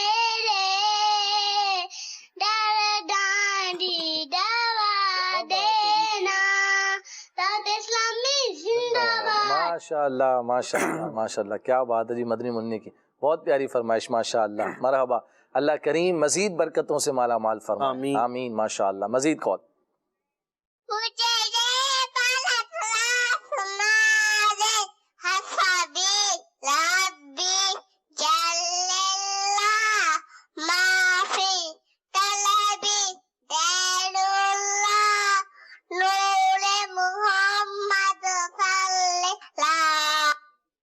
ماشاء اللہ جی، بچوں کا تو یہ موسٹ فیوریٹ کلام ہے، حسبی ربی جل اللہ ما فی قلبی غیر اللہ۔ ماشاءاللہ بچے یہ لوری میں سنتے ہوئے بڑے، واہ واہ کیا بات ہے ماشاء اللہ، واقعی گھروں میں اس کی جو ہے وہ تکرار بھی رہتی ہے، اور بچوں سے جب کہا جائے کوئی کلام سنائے تو بچے عام طور پر جو ہے وہ یہ کلام ماشاء اللہ سناتے ہیں۔ اللہ کریم مزید برکت عطا فرمائے۔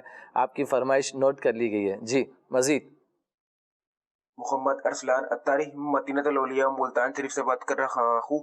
کل صلی اللہ کہتے کہتے میں آج کا موضوع بہت ہی پیارا ہے۔ عدنان بھائی آپ سے عرض ہے یہ والا کلام سناتے ہیں۔ میری اہل سنت کا لکھا ہوا ہم کو اللہ اور نبی سے پیار ہے۔ انشاءاللہ اپنا بیڑا پار ہے۔ ماشاء اللہ ماشاء اللہ جی، آپ کی یہ فرمائش بھی نوٹ کر لی گئی ہے۔ کچھ میسیجز بھی ہیں وہ بھی شامل کرتے ہیں ماشاء اللہ۔ اچھا جی، یہ کہہ رہے ہیں کہ میرا نام کرے گا روشن دو جگ میں نام تمہارا، بھائی یہ کلام سنا دیں۔ اچھا جی، راجن پور سے غالباً یہ میسیج ہے۔ اچھا جی، میری الفت مدینے سے یوں ہی نہیں، یہ کلام سنا دیں۔ اچھا جی، ایک اور فرمائش ہے توبہ کمالیہ سے عرض کر رہی ہیں اسلامی بہن، میرے داتا کا پاکستان میرے باپا کا پاکستان، یہ سنا دیں۔ جی بھائی یہ بھی سنا دیجیے گا ضرور۔ ایاز بھائی عدنان بھائی سے عرض ہے کلام سنا دیں، ایک روز ہوگا جانا سرکار کی گلی میں، ماشاء اللہ۔ عدنان شیخ بھائی یہ کلام سنا دیں، مدینے قافلے جاتے ہیں میں بھی آؤں گا۔ تمام مبلغین سے عرض ہے با ادب حاضری کی دعا فرما دیجیے، ماشاء اللہ۔ اچھا جی، مزید ایس ایم ایس بھی ہیں، یہ بھی شامل کرتے ہیں جی۔ اچھا، یہ کہہ رہے ہیں میرا نام علی شہزاد اتاری ہے، میں اقبال نگر سے ہوں، گناہ گاروں کو عاطف سے نوید خوش محالی ہے، مبارک ہو شفاعت کے لیے احمد سا والی ہے۔ سبحان اللہ۔ اعلیٰ حضرت امام احمد رضا خان رحمۃ اللہ تعالیٰ علیہ کا ناظرین، بڑا ہی خوبصورت کلام ماشاء اللہ اس کی فرمائش کی ہے ہمارے علی شہزاد بھائی نے۔ اچھا جی، پروگرام بہت اچھا ہے، میرے لیے دعا کیجئے گا، یغفر اللہ لنا ولکم بغیر حساب۔ اچھا جی، غلام محمد ہیں، یہ کہہ رہے ہیں آج نعت، یہ نعت تو نہیں ہے، سلام ہے مصطفیٰ جان رحمت پہ لاکھوں سلام، یہ سنا دیجئے۔ سبحان اللہ۔ عدنان بھائی یہ کلام سنائیے، اللہ اللہ شہ کونین جلالت تیری، یہ لازمی سنا دیجئے، اور پلیز ہم سب گھر والوں کو مدینے کی حاضری کی دعاؤں سے نواز دیجیے۔ اللہ پاک آپ کو، آپ کے سارے گھرانے کو، ہم سب کو، ہمارے گھرانے کو بار بار حج و عمرے کی سعادتوں سے مالا مال فرمائے، حاضری مدینہ با ادب با ذوق عشق بھری عطا فرمائے۔ بنت سلیم اتاریہ ہارون آباد سے اشفاق بھائی کی زبان میں اعلیٰ حضرت کا کلام سنا دیں جی۔ سلام، وعلیکم السلام ورحمۃ اللہ وبرکاتہ۔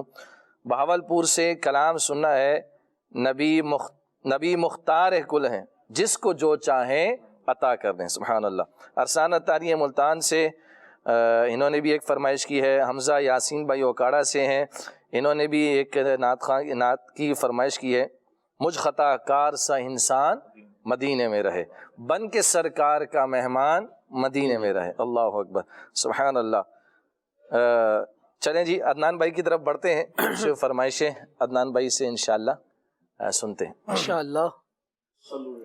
صلی اللہ تعالی علی محمد وعلی آلہ وصحبہ وبارک وسلم۔ صدقے میں آقا سارے جہاں کو تین ملا، بے دینوں نے کلمہ پڑھا، لا الہ الا اللہ، حسبی ربی جل اللہ، ما فی قلبی غیر اللہ، نور محمد صلی اللہ، لا الہ الا اللہ، حسبی ربی جل اللہ، ما فی قلبی غیر اللہ، نور محمد صلی اللہ، لا الہ الا اللہ۔ سمت نبی بو جہل گیا، سے اس نے کہا گر ہو نبی بتلاؤ ذرا میری موتی میں ہے کیا سمت نبی بو جہل گیا آقا سے اس نے کہا گر ہو نبی بتلاؤ ذرا میری موتی میں ہے کیا فرما ہوا اور فضل رحمت ہوا موتی میں کم کر بولا لا الہ الا اللہ حسبی ربی جل اللہ ما فی قلبی غیر اللہ نور محمد صلی اللہ لا الہ الا اللہ وہ جو بلال حبشی ہے سربردی کا پیارا ہے دنیا کے گھر عاشق کی آنکھوں کا وہ تارا ہے وہ جو بلال حبشی ہے سربردی کا پیارا ہے دنیا کے گھر عاشق کی آنکھوں کا وہ تارا ہے ظلم ہوئے کتنے ان پر سینے سے رکھا پتھر پھر بھی لب پر جاری رہا لا الہ الا اللہ حسبی ربی جل اللہ ما فی قلبی غیر اللہ نور محمد صلی اللہ لا الہ الا اللہ میرے نبی کے غلاموں کا رتبہ بڑا ہے شان بڑی چاہے غوث اعظم ہو یا ہو داتا حجبیری میرے نبی کے غلاموں کا رتبہ بڑا ہے شان بڑی چاہے غوث اعظم ہو یا ہو داتا حجبیری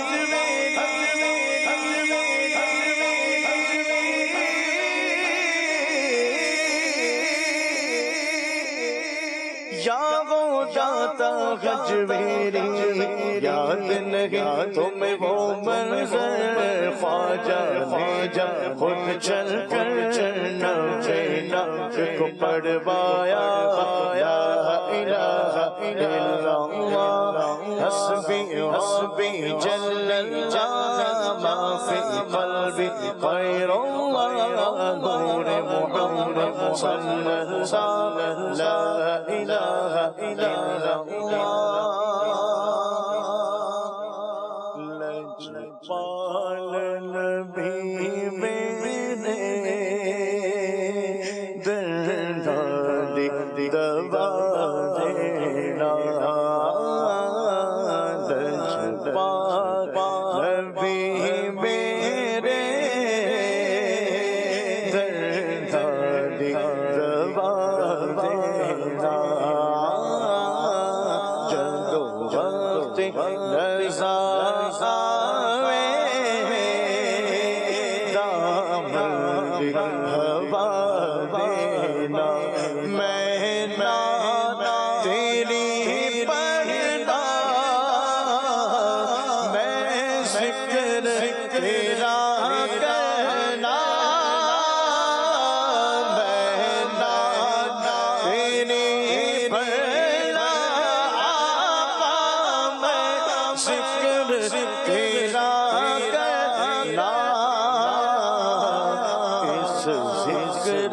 دی برکت نہ میری قبر وسا دینا لجپال نبی میرے درداں دی دوا دینا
شمس دعا کر دے غموں کی دھوپ میں وہ سایہ زلف عطا کر دے غموں کی دھوپ میں وہ سایہ زلف عطا کر دے جہاں پانی عطا کر دے بڑی جنت ہبا کر دے جہاں والی ہبا کر دے بڑی جنت ہبا کر دے نبی مختار کل ہے جس کو جو چاہے عطا کر دے نبی مختار کل ہے جس کو جو چاہے عطا کر دے نبی مختار کل ہے جس کو جو چاہے عطا کر دے اور جہاں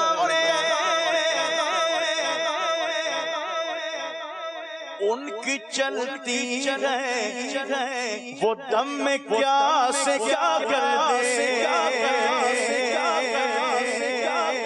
جہاں میں ان کی چلتی ہے وہ دم میں کیا سے کیا کر دے زمین کو آسماں کر دے زمین کو آسماں کر دے سریا کو سرا کر دے زمین کو آسماں کر دے سریا کو سرا کر دے نبی مختار کل ہے جس کو جو چاہے عطا کر دے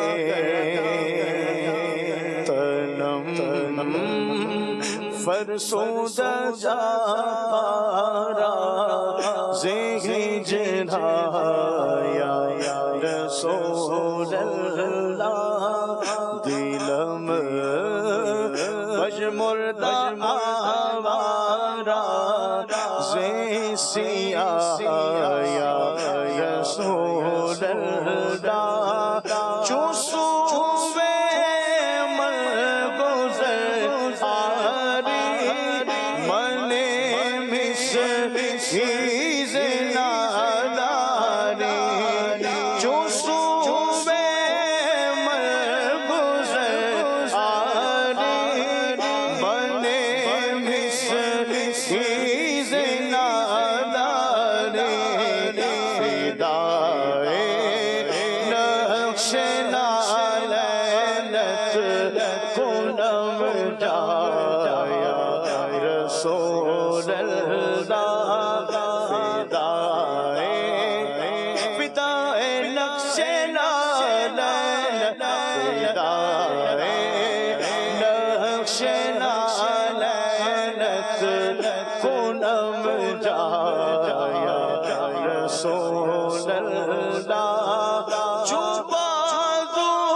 عدنان شیخ اتاری بھائی کو اللہ پاک خوب برکتوں سے مالا مال فرمائے.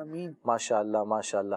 ناظرین ہمارے پاس ایک پیکیج ہے سلسلے میں رکن شورا حاجی اسد اتاری مدنی صاحب کا، آئیے اسے سلسلے میں شامل کرتے ہیں. صلو علی الحبیب صلی اللہ تعالی علی محمد وعلی آلہ وصحبہ وبارک وسلم. میرے مدنی چینل کے ناظرین، شعر کی دنیا ایک بہت وسیع دنیا ہے. اس کے بارے میں جاننے والے، اس کا شغف رکھنے والے ہی اس کی اہمیت اور اس کے تعلق سے کچھ کہہ سکتے ہیں. بعض شعراء کا کلام اس طرح کا ہوتا ہے کہ پہلا مصرع مشرق کی طرف تو دوسرا مغرب کی طرف. بات شروع کہیں سے ہوتی ہے، نکلتی کہیں. اعلیٰ حضرت امام اہل سنت کا کلام کس طرح کا ہے؟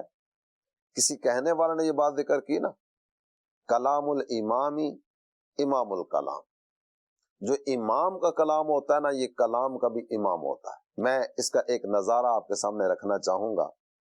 اعلیٰ حضرت امام اہل سنت کا نعتیہ دیوان ہے حدائق بخشش، اور اس کا ایک کلام، اس کے چند اشعار ہی آپ کے سامنے پیش کیے جا سکیں گے. کس کے جلوہ کی جھلک ہے یہ اجالا کیا ہے، ہر طرف دیدہ حیرت زدہ تکتا کیا ہے. اس میں آپ نے ایک مقام پر یہ بات جا کر ذکر کی، بے بسی ہو جو مجھے پرسش اعمال کے وقت. دوستو کیا کہوں اس وقت تمنا کیا ہے. جب اعمال کی پوچھ گچھ کا سلسلہ ہو نا، میں تمہیں کیا بتاؤں کہ اس وقت میری تمنا کیا ہوگی. کاش. اب تمنا کا اظہار ہونے جا رہا ہے، اور اس سارے منظر کو اعلیٰ حضرت امام اہل سنت نے شعر میں ذکر کیے.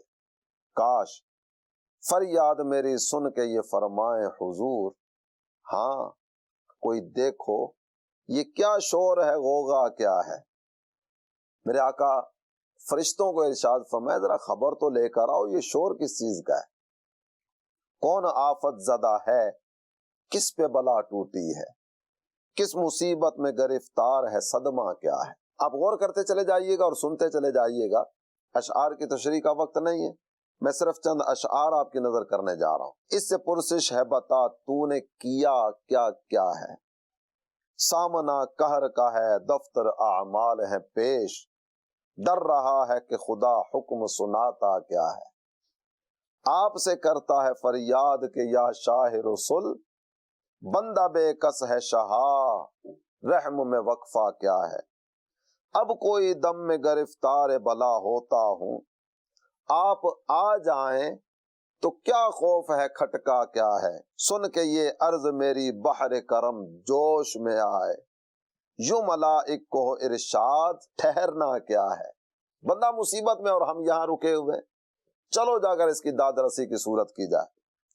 کس کو تم مورد آفات کیا چاہتے ہو، ہم بھی تو آ کے ذرا دیکھیں تماشا کیا ہے. سرکار خود تشریف لے آئیں، اور پھر اس کے بعد اعلیٰ حضرت امام اہل سنت کہتے ہیں ان کی آواز پہ کر اٹھوں میں بے ساختہ شور، اور تڑپ کر یہ کہوں اب مجھے پرواہ کیا ہے. سرکار آ گئے نا، محبوب کی جلوہ گری کی صورت ہو گئی. لو وہ آیا میرا حامی میرا غم خار امم، آ گئی جاں تنے بے جاں میں یہ آنا کیا ہے. پھر مجھے دامن اقدس میں چھپا لیں سرور، اور فرمائیں ہٹو اس پہ تقاضا کیا ہے. بندہ آزاد شدہ ہے یہ ہمارے در کا، کیسا لیتے ہو حساب اس پہ تمہارا کیا ہے. چھوڑ کر مجھ کو فرشتے کہیں محکوم ہیں ہم. حضور آپ نے فرما دیا آپ حاکم ہیں، ہم تو محکوم ہیں، ہم تو آپ کے فرمان کے تابع ہیں. چھوڑ کر مجھ کو فرشتے کہیں محکوم ہیں ہم، حکم والا کی نہ تعمیل ہو زہرا کیا ہے. حضور کیسے ہو سکتا ہے کہ آپ کے حکم کو ہم تسلیم نہ کریں. یہ سما دیکھ کے محشر میں اٹھے شور کہ واہ، چشم بد دور ہو کیا شان ہے رتبہ کیا ہے. صدقے اس رحم کے اس سایہ دامن پہ نثار، اپنے بندے کو مصیبت سے بچایا کیا ہے. تو یہ کچھ جھلک ہے اعلیٰ حضرت امام اہل سنت کے کلام حدائق بخشش. آپ تمام عاشقان رسول کو عرض کروں گا کہ حدائق بخشش ہر گھر میں ہونی چاہیے. روزانہ بھلے 2 شعر پڑھیں، سمجھیں، سمجھ کر پڑھیں. امیر اہل سنت فرماتے ہیں جسے عشق رسول کی طلب ہو اسے چاہیے کہ حدائق بخشش کو پڑھیں. اللہ پاک عمل کی توفیق عطا فرمائے. صلو علی الحبیب صلی اللہ تعالی علی محمد وعلی آلہ وصحبہ وبارک وسلم. ماشاء اللہ ماشاء اللہ. امام اہل سنت رضی اللہ تعالیٰ عنہ کی الحمدللہ عز و جل سیرت کے تعلق سے ہم جب باتیں سن رہے تھے رکن شورا کی زبانی، اللہ کریم ہمیں امام اہل سنت رضی اللہ تعالیٰ عنہ کا فیضان اور ان کی برکات سے اللہ پاک مالا مال فرمائے. ناظرین آتے ہیں اپنے ٹاپک کی طرف، اور مزید اپنے سلسلے میں ہم جو ہے وہ کچھ باتوں کو شامل کرتے ہیں۔ عبدالرحیم بھائی، میں چاہوں گا کہ ہم اپنے معاشرے کے اندر دیکھتے ہیں کہ ہمدردی کے جذبات، جیسا کہ ہم اس ٹاپک پر ہم نے کافی ساری ڈائمینشنز پر بات کی ہے، میں چاہوں گا کہ اس بات کو بھی ذکر کیا جائے کہ خاص طور پر غریبوں کے ساتھ، یتیموں کے ساتھ، مسکینوں کے ساتھ، یا جن کی فائنینشلی طور پر، مالی طور پر کمزور ہیں، ایسے لوگوں کے ساتھ ہمدردی کیسی ہونی چاہیے؟ کیونکہ عام طور پر دیکھا تو یہ جاتا ہے کہ پیسے والوں کے ساتھ، مالداروں کے ساتھ تو ہمدردیاں جتانے والے بہت ہوتے ہیں، غریبوں کے ساتھ ہمدردی کے تعلق سے کیا فرمائیں گے؟ جی بالکل ایاز بھائی، اس طرف ہی ہماری نظر ہونی چاہیے کہ آج کل کے معاشرے کے اندر جو امیر بندہ ہوتا ہے، اس کے ارد گرد اس کے جاننے والے، پہچاننے والے، خیال رکھنے والے، مصیبت میں کام آنے والے، تکلیف میں کھڑے ہونے والے بہت سارے ہوتے ہیں۔ بے شک۔ لیکن یہ جو طبقہ ہے ہمارا، بیچارے جو غریبوں کا طبقہ ہے، یا ایک مڈل طبقہ جو ہوتا ہے کہ جن کا اتنا اچھا اسٹیٹس نہیں ہوتا، یا اتنے افراد ان کے پاس نہیں ہوتے، تو وہ بیچارے جب کسی تکلیف میں آتے ہیں، کسی بیماری میں آتے ہیں، یا ایون ان کے گھر میں انتقال ہوتا ہے، تو جو ہم نے جو دیکھا ہے کہ ان کے آس پاس کوئی ہوتا نہیں ہے۔ ایون کبھی میری مسجد میں ایک میرے نمازی، ان کے والد صاحب کا انتقال ہوا، تو ان دنوں میں یہاں پر نہیں تھا، لیکن جب میں واپس آیا مجھے پتہ چلا، تو وہ بندہ ایک بڑے افسردہ ہو کے مجھے اپنے حالات بتا رہا تھا کہ امام صاحب، جنازے میں ہمارے علاقے کے لوگ نہیں تھے۔ اللہ اکبر۔ کیوں نہیں تھے؟ کیونکہ وہ ان کا ایسا کوئی اسٹیٹس نہیں تھا، ایسا کوئی ان کے پاس افراد نہیں تھے، ایک لو طبقے کے بیچارے لوگ تھے۔ تو مجھے بڑا افسوس ہوا، مجھے احساس ہوا اس بات کا، اور پھر میں نے اپنے کچھ نمازیوں سے بات کر میں تذکرہ بھی کیا۔ کچھ دن قبل جو ہے وہ ایک جگہ انتقال میں جانا ہوا، تو وہاں پر 3 دن تک مجھے رکنا پڑا۔ تو میں دیکھتا تھا کہ ہر وقت کھانے کے ٹائم بڑا ایک اہتمام ہو رہا ہے، کھانا پک کے آ رہا ہے، لوگ آ رہے ہیں، کھانا کھا رہے ہیں۔ تو جن کا انتقال ہوا تھا، میں نے ان سے پوچھا، ان کے افراد سے، کہ میرا یہ جو کھانا کا اہتمام ہے کون کر رہا ہے؟ آپ لوگ خود کر رہے ہیں یا پھر کوئی کرنے والا ہے؟ تو انہوں نے بڑی ایک عجیب بات بتائی، کہا کہ جناب یہ جو نا ایک سلسلہ ہے ہمارا، وہ سلسلہ یوں ہے کہ اگر آپ کے کسی علاقے کے اندر یا آپ کے اس خاندان میں کسی کا انتقال ہوتا ہے، تو آپ نے ان کے لیے کچھ نہ کچھ اہتمام کرنا ہے، ایک کھانے کا، دوسرے کھانے کا، 3 کھانوں کا۔ تو جب آپ کسی کا اہتمام کریں گے نا، کل خدا نہ خاصا آپ کے گھر میں کوئی تکلیف ہوتی ہے، کسی کا انتقال ہوتا ہے، تو پھر جس کے لیے آپ نے کھانا کیا تھا، اہتمام کیا تھا، اب وہ آپ کے لیے بھی اہتمام کرے گا۔ تو میں نے اس بات کو سوچا، میں کوئی غریب بندہ ہے بیچارہ، اور وہ ایک ٹائم کے کھانے کا بھی افورڈ نہیں کر سکتا، خدا نہ خاصا اس کے گھر میں کوئی تکلیف آ گئی، کسی کا انتقال ہو گیا، اس کا مطلب یہ ہوا کہ اس کے پاس تو کوئی کرنے والا نہیں ہوگا، وہ اس نے خود کسی کے لیے کیا نہیں ہے۔ تو ہمیں اس طبقے کی طرف خاص توجہ کرنی ہے، اگر ہم احساس ہمارے اندر ہے بلکہ پیدا کرنا چاہیے، تو ان کے ساتھ ہمدردی ہمیں زیادہ کرنی چاہیے۔ اس وجہ سے کہ ان کے پاس وہ وسائل نہیں ہوتے، وہ اسباب نہیں ہوتے، اور ان کے پاس وہ افراد نہیں ہوتے، اور یہ وہ لوگ ہوتے ہیں کہ اگر ہم ان کے ساتھ تکلیف میں کھڑے رہے تو پھر دیکھیں ان کے دل سے کسی دعا نکلتی ہے۔ بسا اوقات ایسا میرے ساتھ ہوا ہے کہ اگر میرے کسی نمازی کے گھر میں کوئی تکلیف، کوئی پریشانی آ گئی اور مجھے پتہ چلا، تو الحمدللہ میری یہ کوشش رہتی ہے کہ میں ان کے پاس جاتا ہوں اور ان کی عادت وغیرہ یا پھر تعزیت وغیرہ اپنے حتی الامکان جتنا مجھ سے ہو سکتا ہے میں کرنے کی کوشش کرتا ہوں۔ تو ان کی ایک خوشی جو ہوتی ہے وہ دیکھنے والی ہے، ان کا جو دل ہوتا ہے بڑا خوش ہوتا ہے۔ تو ہمیں، میں عرض کروں گا اپنے ناظرین سے کہ ایسا جو طبقہ ہے ان کی طرف نظر کریں، کیونکہ مالدار طبقہ جو ہے ان کے پاس تو بہت سارے لوگ ان سے پوچھنے والے ہوتے ہیں، ان کو دیکھنے والے ہوتے ہیں، لیکن یہ طبقہ جو ہے یہ ہماری ہمدردی کا بہت جو ہے وہ ان کو انتظار ہوتا ہے، تو ہمیں ان کی ہمدردی جو ہے وہ زیادہ کرنی، زیادہ خوشی ان کے دلوں میں داخل ہوتی ہے۔ اگر ہم دیکھیں نا، اگر اس کو معاشرتی طور پر، کیونکہ اگرچہ کوئی اگر مالدار ہے، صاحب ثروت، ایسا نہیں کہ اس کے دل میں بھی خوشی داخل نہیں ہوتی، کہ ہوتی ہوگی، لیکن ناظرین غریب شخص کے گھر میں اگر آپ چلے جائیں، اس کی بیمار پرسی کے لیے چلے جائیں، کچھ اس کے لیے تحفہ لے جائیں، کچھ اس کے لیے رقم لے جائیں، کچھ اس کے لیے بندوبست کر دیں، اس کی دواؤں کا، کچھ اس کے ٹیسٹوں کا، کچھ اس کی جو ہے وہ ڈاکٹر کی فیسوں کا، کوئی آپ نے بندوبست کر دیا، کوئی ریکویسٹ کر دی، کسی سے عرض کر دی، کسی سے سفارش کر دی، کسی طرح سے بھی اس کے آپ نے تعاون کر دیا، یقین جانے کہ یوں اگر کہا جائے محاورتاً کہ نسلیں بھی اس کی دعائیں دیں گی، تو شاید غلط نہیں ہوگا کہ اس قدر جو ہے وہ خوشی دلوں میں داخل ہوتی ہے، کیونکہ وہ اس چیز کے زیادہ محتاج ہوتے ہیں، اس چیز کو زیادہ محسوس اور فیل کرنے والے ہوتے ہیں۔ تو ناظرین، ہم سب کو چاہیے کہ ایسے جو طبقہ ہے ہمارا، اس کا جو ہے وہ زیادہ خیال کرنا چاہیے۔ تو اس میں ایک چیز یہ، جیسے بھی انہوں نے انتقال پر جو ہے وہ بات کی، تو خدا را غریبوں پر ایسا بوجھ نہ ڈالیں۔ بس اوقات تو قرض لے کر عبدالرحیم بھائی اس طرح کے جو ہے وہ ان کو کھانے کھلانے پڑتے ہیں، تو یہ ہم کس چکر میں پڑ گئے ناظرین؟ ایسا خدا کے لیے ایسے رسومات کو، ایسے رواجوں کو جو ہے وہ ہمیں ختم کرنا چاہیے، کیونکہ جو ایسے لوگ ہیں بیچارے جو غریب ہیں، جن کے پاس جو ہے وہ اپنے کھانے کے لیے اسباب نہیں ہیں، ان کو پھر قرض لے کر، ادھار لے کر اس طرح کے معاملات کرنے پڑتے ہیں۔ ظاہر ہے برادری کو بھی منہ دکھانا ہوتا ہے، تو کیوں نہ ہم مل کر ایسے رسم و رواج کی کاٹ کریں اور معاشرے کے اندر ایسے معاملات کو لے کر آئیں کہ جس میں غریب اور امیر سب کے لیے یکساں آسانی کی صورتیں پیدا ہو جائیں.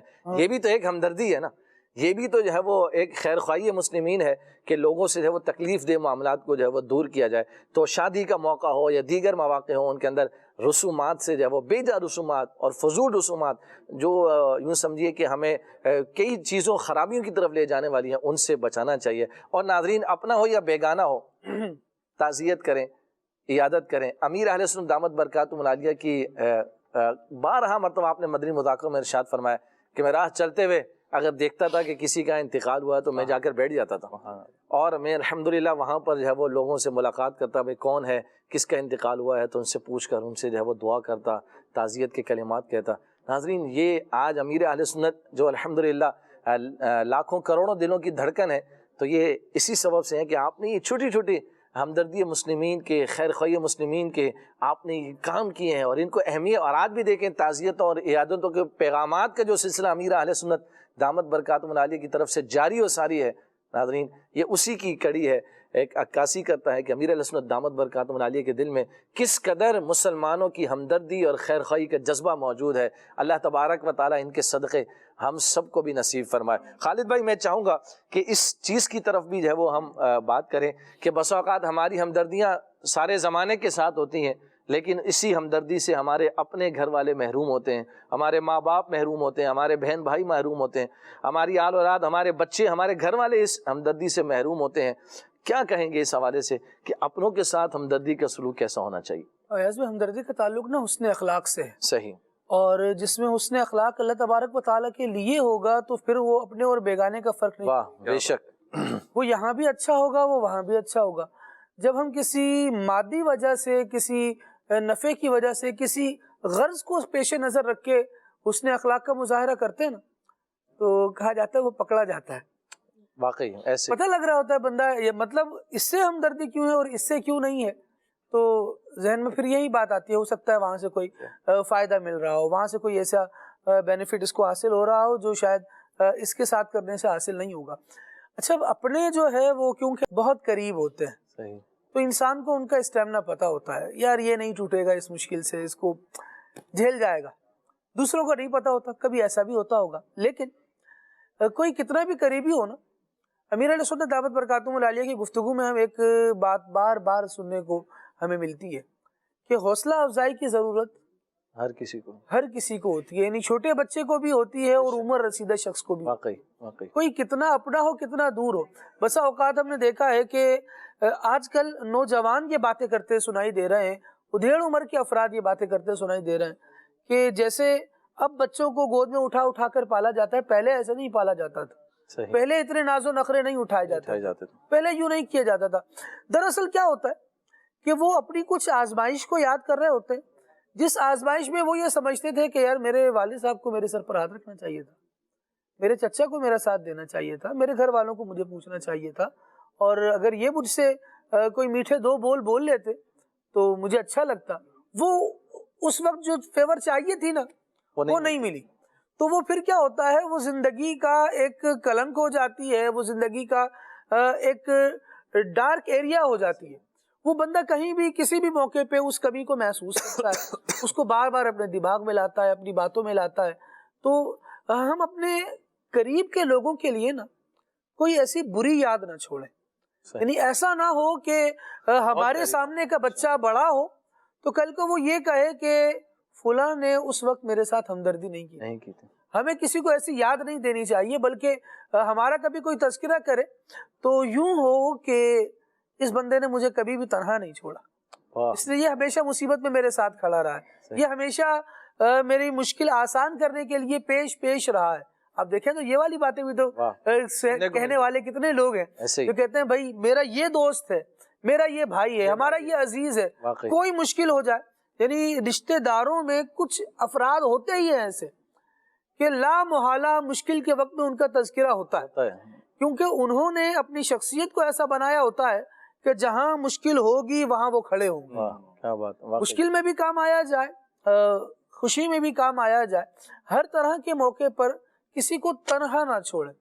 جو لوگ ہم نے دیکھا ہے بلکہ معاشرے میں یہ بات بڑی کامن ہے، جب لوگوں کو مشکلوں میں تنہا چھوڑا گیا تو وہ مایوسی کی طرف گئے، اور جب خوشیوں میں تنہا چھوڑا گیا تو وہ نافرمانیوں کی طرف گئے۔ بہت ساری برائیاں ایسی ہیں معاشرے میں پائی جانے والی کہ جن کی رکاوٹ، جن کے آگے بند جو بنتا ہے وہ اپنوں کی موجودگی سے بنتا ہے۔ کتنے بچے جو نوجوان اب ہیں وہ برائیوں میں اس لیے مبتلا نہیں ہے کہ ان کے بڑوں نے ان کا ساتھ نہیں چھوڑا، انہوں نے کرنے ہی نہیں دیا، انہوں نے موقع ہی نہیں دیا کہ یہ تنہا ہو کر کوئی ایسا غلط اٹیمپٹ کرے، کوئی بری صحبت کو اختیار کرے۔ ان کے بڑوں نے ان کا ہاتھ تھامے رکھا، اس کو خوشی سیلیبریٹ کرنی ہے تو اپنی پریزنس میں، اپنی موجودگی میں پورا موقع دیا، بیٹا مناؤ خوشی۔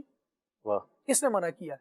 ان کو کوئی غم ہے تو خود ان کے ساتھ کھڑے ہیں، بیٹا ہم کھڑے ہیں نا، کیا بات ہے، تم مایوسی کی طرف نہیں جاؤ گے، ہم تمہیں جھکنے نہیں دیں گے، اور تم ایسا بھی نہیں اڑو گے کہ تم اپنے قدموں سے زمین کو ہی چھوڑ جاؤ، اتنا اڑنے بھی نہیں دیں گے، ذرا دنیا میں رہ کر زندگی گزارو۔ پھر ان کی خوشیاں بھی اچھی ہوتی ہیں، پھر ان کے غم میں بھی ان کو طور طریقہ آتا ہے۔ بعض افراد دیکھیے آپ کی عمر میں اتنے زیادہ نہیں ہوتے، لیکن کسی کی خوشی میں، کسی کی غمی میں ان کی شرکت کا انداز بتا رہا ہوتا ہے کہ یہ صرف بڑا نہیں ہوا، یہ تربیت کے ساتھ بڑا ہوا، اس کو چھوڑا نہیں گیا، اس کو سکھایا گیا ہے، اور لوگوں کے انداز بتا رہے ہوتے ہیں۔ یہ کیا ہوتا ہے؟ یہ فیملی بیک گراؤنڈ کا اثر ہوتا ہے، اور بڑوں کا تربیت کرنے کا ایک انداز ہوتا ہے جو اس بچے کے اخلاق میں نظر آ رہا ہوتا ہے۔ تو اگر اپنوں کو چھوڑ دیں گے تو پھر ان کو بھی کوئی میٹر نہیں ہوگا۔ مطلب آپ کسی شادی بیاہ کی تقریب میں شرکت کر لیں، کسی موت میت میں آ جائیں، تو جب رشتہ دار آ رہے ہوتے ہیں نا، سب آنے والوں کے انداز ایک سے نہیں ہوتے، کسی کا دل بڑی ہمدردی کے ساتھ ہوتا ہے، کچھ ایسے افراد ہوتے ہیں، یار ابو کو آنا تھا یہاں پر اس لیے میں بھی آ گیا ساتھ، ورنہ میرا موڈ نہیں تھا۔ بعض خاندانوں میں ہم دیکھیں گے کہ شادی میں جانے والے افراد الگ ہیں، غم میں جانے والے افراد الگ ہیں۔ یہ جو پارٹیشن ہو رہا ہے نا، اس کا نتیجہ اچھا نہیں ہوگا۔ یہ ایک جو غم میں جا کر نا، وہ بیچارہ ایک ہی قسم کی ایکٹیویٹی میں شرکت کر کے اندر سے پک جاتا ہے۔ حالانکہ یہ تو رویہ ہے، یہ تو معاشرتی برتاؤ ہے، بچے کو خوشی میں بھی شریک کیا جائے، غم میں بھی شریک کیا جائے، اور ان کو چیزیں سکھائی جائیں کہ کس طرح کی جاتی ہیں۔ آپ سید عالم صلی اللہ علیہ وسلم کا انداز دیکھیے، حضور جان عالم صلی اللہ تعالیٰ علیہ وآلہ وسلم کی سیرت اتنی بہترین ہے کہ بندہ پڑھتا ہے تو حیران رہ جاتا ہے۔ آقا دو عالم صلی اللہ تعالیٰ علیہ وآلہ وسلم کسی غزوے سے واپس آ رہے تھے، اور حضور کے انداز میں یہ بات ہے کہ بعض صحابہ تو مشہور ہے نا کہ وہ نبی پاک علیہ الصلوۃ والسلام کے ساتھ ساتھ رہا کرتے تھے، لیکن کچھ افراد ایسے ہوتے تھے جو کسی موقع پر اسلام میں شامل ہوئے، ان کو اتنا زیادہ نبی پاک صلی اللہ تعالیٰ علیہ وآلہ وسلم کی صحبت اختیار کرنے کا موقع نہیں ملا۔ اب نبی پاک علیہ الصلوۃ والسلام پتہ ہے کیا کرتے تھے ان کے ساتھ؟ مختلف مواقع پر انہیں اپنا مصاحب بنایا کرتے تھے، انہیں اپنا ساتھی بنایا کرتے تھے۔ کسی غزوے سے آ رہے ہیں تو کسی ایک ایسے نئے فرد کے ساتھ، کسی ایک نوجوان کے ساتھ اپنی سواری کر لیا کرتے تھے، اور اس سے گفتگو کیا کرتے تھے۔ ایک مرتبہ ایک صحابی کے ساتھ ہوئے کسی غزوے سے واپسی میں، اور ارشاد فرمانے لگے کہ زندگی کیسی گزر رہی ہے؟ تو انہوں نے بتایا کہ یا رسول اللہ آپ کے ساتھ ہیں اور غزوات میں شرکت کرتے ہیں، یہ کرتے ہیں۔ نبی پاک صلی اللہ تعالیٰ علیہ وآلہ وسلم نے ایک نوجوان شخص سے گفتگو ہو رہی ہے تو دیکھیے، اور نبی پاک علیہ الصلوۃ والسلام گفتگو کر رہا ہے۔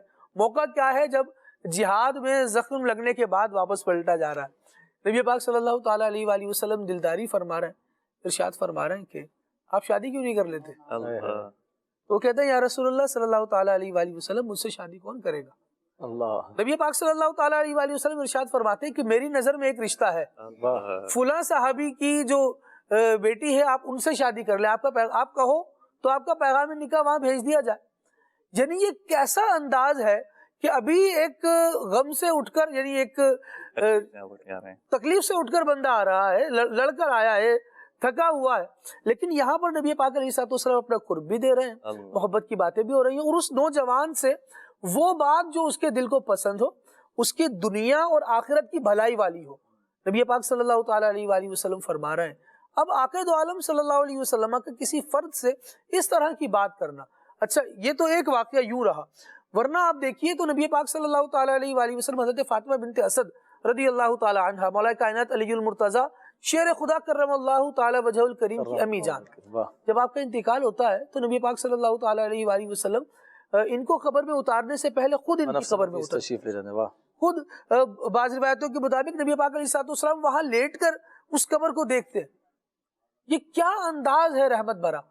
یہ غمی کے موقع پر شرکت کرنا ہے نا, یہ کسی کی ڈھارس بندھانا ہے. ہماری خود غرضی جو ہے نا کبھی کبھار بہت ساری چیزوں کے آڑے آ جاتی ہے, اور ہم کہتے ہیں کہ کیونکہ میری یہاں پر غرض نہیں بنتی تو لہٰذا میں ہمدردی کیوں کروں, میرا یہاں پر جانا بنتا نہیں ہے, کیا فائدہ کسی کے, مطلب ان کے یہاں جانے سے تو یار صرف ٹائم ضائع ہوگا. ان کی اگرچہ خوشی کی رسم ہے لیکن نہیں یار کیا فائدہ, ہمیں کیا ملے گا, نہیں جاتے. اس سے بہتر جو کھانا وہ کھلائیں گے اس سے بہتر تو ہم آرڈر کر لیں گے. جب شادی میں جانے کا مقصد صرف کھانا کھانا اور میت میں جانے کا مقصد صرف منہ دکھانا نہیں ہونا چاہیے, بلکہ ایاز بھائی خوشی اور غمی میں شرکت کرنا, اور اس شرکت کر کے جو اللہ تبارک و تعالیٰ نے آپ کے لیے ثواب رکھا ہے نا اس ثواب کو پانا ہونا چاہیے. بے شک ایسے ہی ہے. ناظرین, اپنی خود غرضی کو جو ہے وہ کسی کے ذاتی معاملات میں دخل اندازی کرنے کا نام مت دیجیے. ناظرین, یہاں یہ مشورہ بھی نہیں دیا جائے گا کہ آپ کسی کی ذاتی معاملات میں دخل اندازی کریں, لیکن آپ جو ہے وہ کیا نام ہے کسی کی مدد کو, کسی کی جو ہے وہ خیر خواہی کو, کسی کی ہمدردی کو آپ خود غرضی کا نام نہ دیں.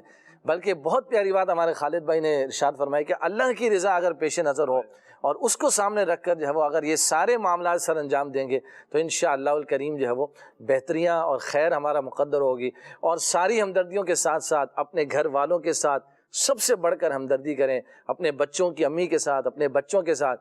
میرے آقا صلی اللہ علیہ وآلہ وسلم کا وہ فرمان پیش نظر رکھیے کہ تم میں بہترین وہ ہے جو اپنے گھر والوں کے ساتھ بہترین ہے, اور میں سب سے بڑھ کر اپنے گھر والوں کے ساتھ بہترین ہوں. لہذا ان کی بھی حوصلہ افزائی کیجیے, ہمدردی کیجیے, ان کا ساتھ دیجیے, تعاون کیجیے, ان کے ساتھ جو ہے وہ کیا نام ہے ہاتھ بٹائیے کاموں کے اندر. انشاءاللہ الکریم اللہ پاک نے چاہا تو خوب خوب بھلائیاں اور برکتیں اور خیر ہمارا مقدر بنے گی. اللہ کریم سے دعا ہے ہمارے سلسلے کو اپنی بارگاہ میں طرف قبولیت عطا فرمائے. آمین. سبحانک اللہم وبحمدک اشہد ان لا الہ الا انت استغفرک واتوب الیک. صلو علی الحبیب صلی اللہ تعالی علی محمد صلی اللہ علیہ وسلم. یا نبی سلام علیکہ, یا رسول سلام علیکہ, یا حبیب سلام علیکہ, صلوات اللہ علیکہ, صلوات اللہ علیکہ.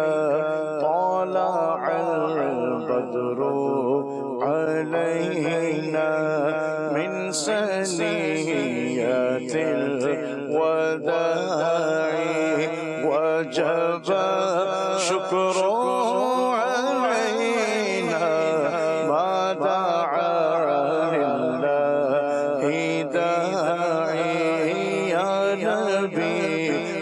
سلام علیکہ, یا رسول سلام علیکہ, یا حبیب سلام علیکہ, صلوات اللہ علیکہ. کیسو والوں کا صدقہ, ناز کے پالوں کا صدقہ, کربلا والوں کا صدقہ, کربلا والوں کا صدقہ, بھیک دو لالوں کا صدقہ. یا نبی سلام علیکہ, یا رسول سلام علیکہ, یا حبیب سلام علیکہ, صلوات اللہ علیکہ. چلو سیکھیں قرآن و سنت کی باتیں جو مہکائیں دن اور کرے نور راتیں. کھلے آنکھ صلی علی کہتے کہتے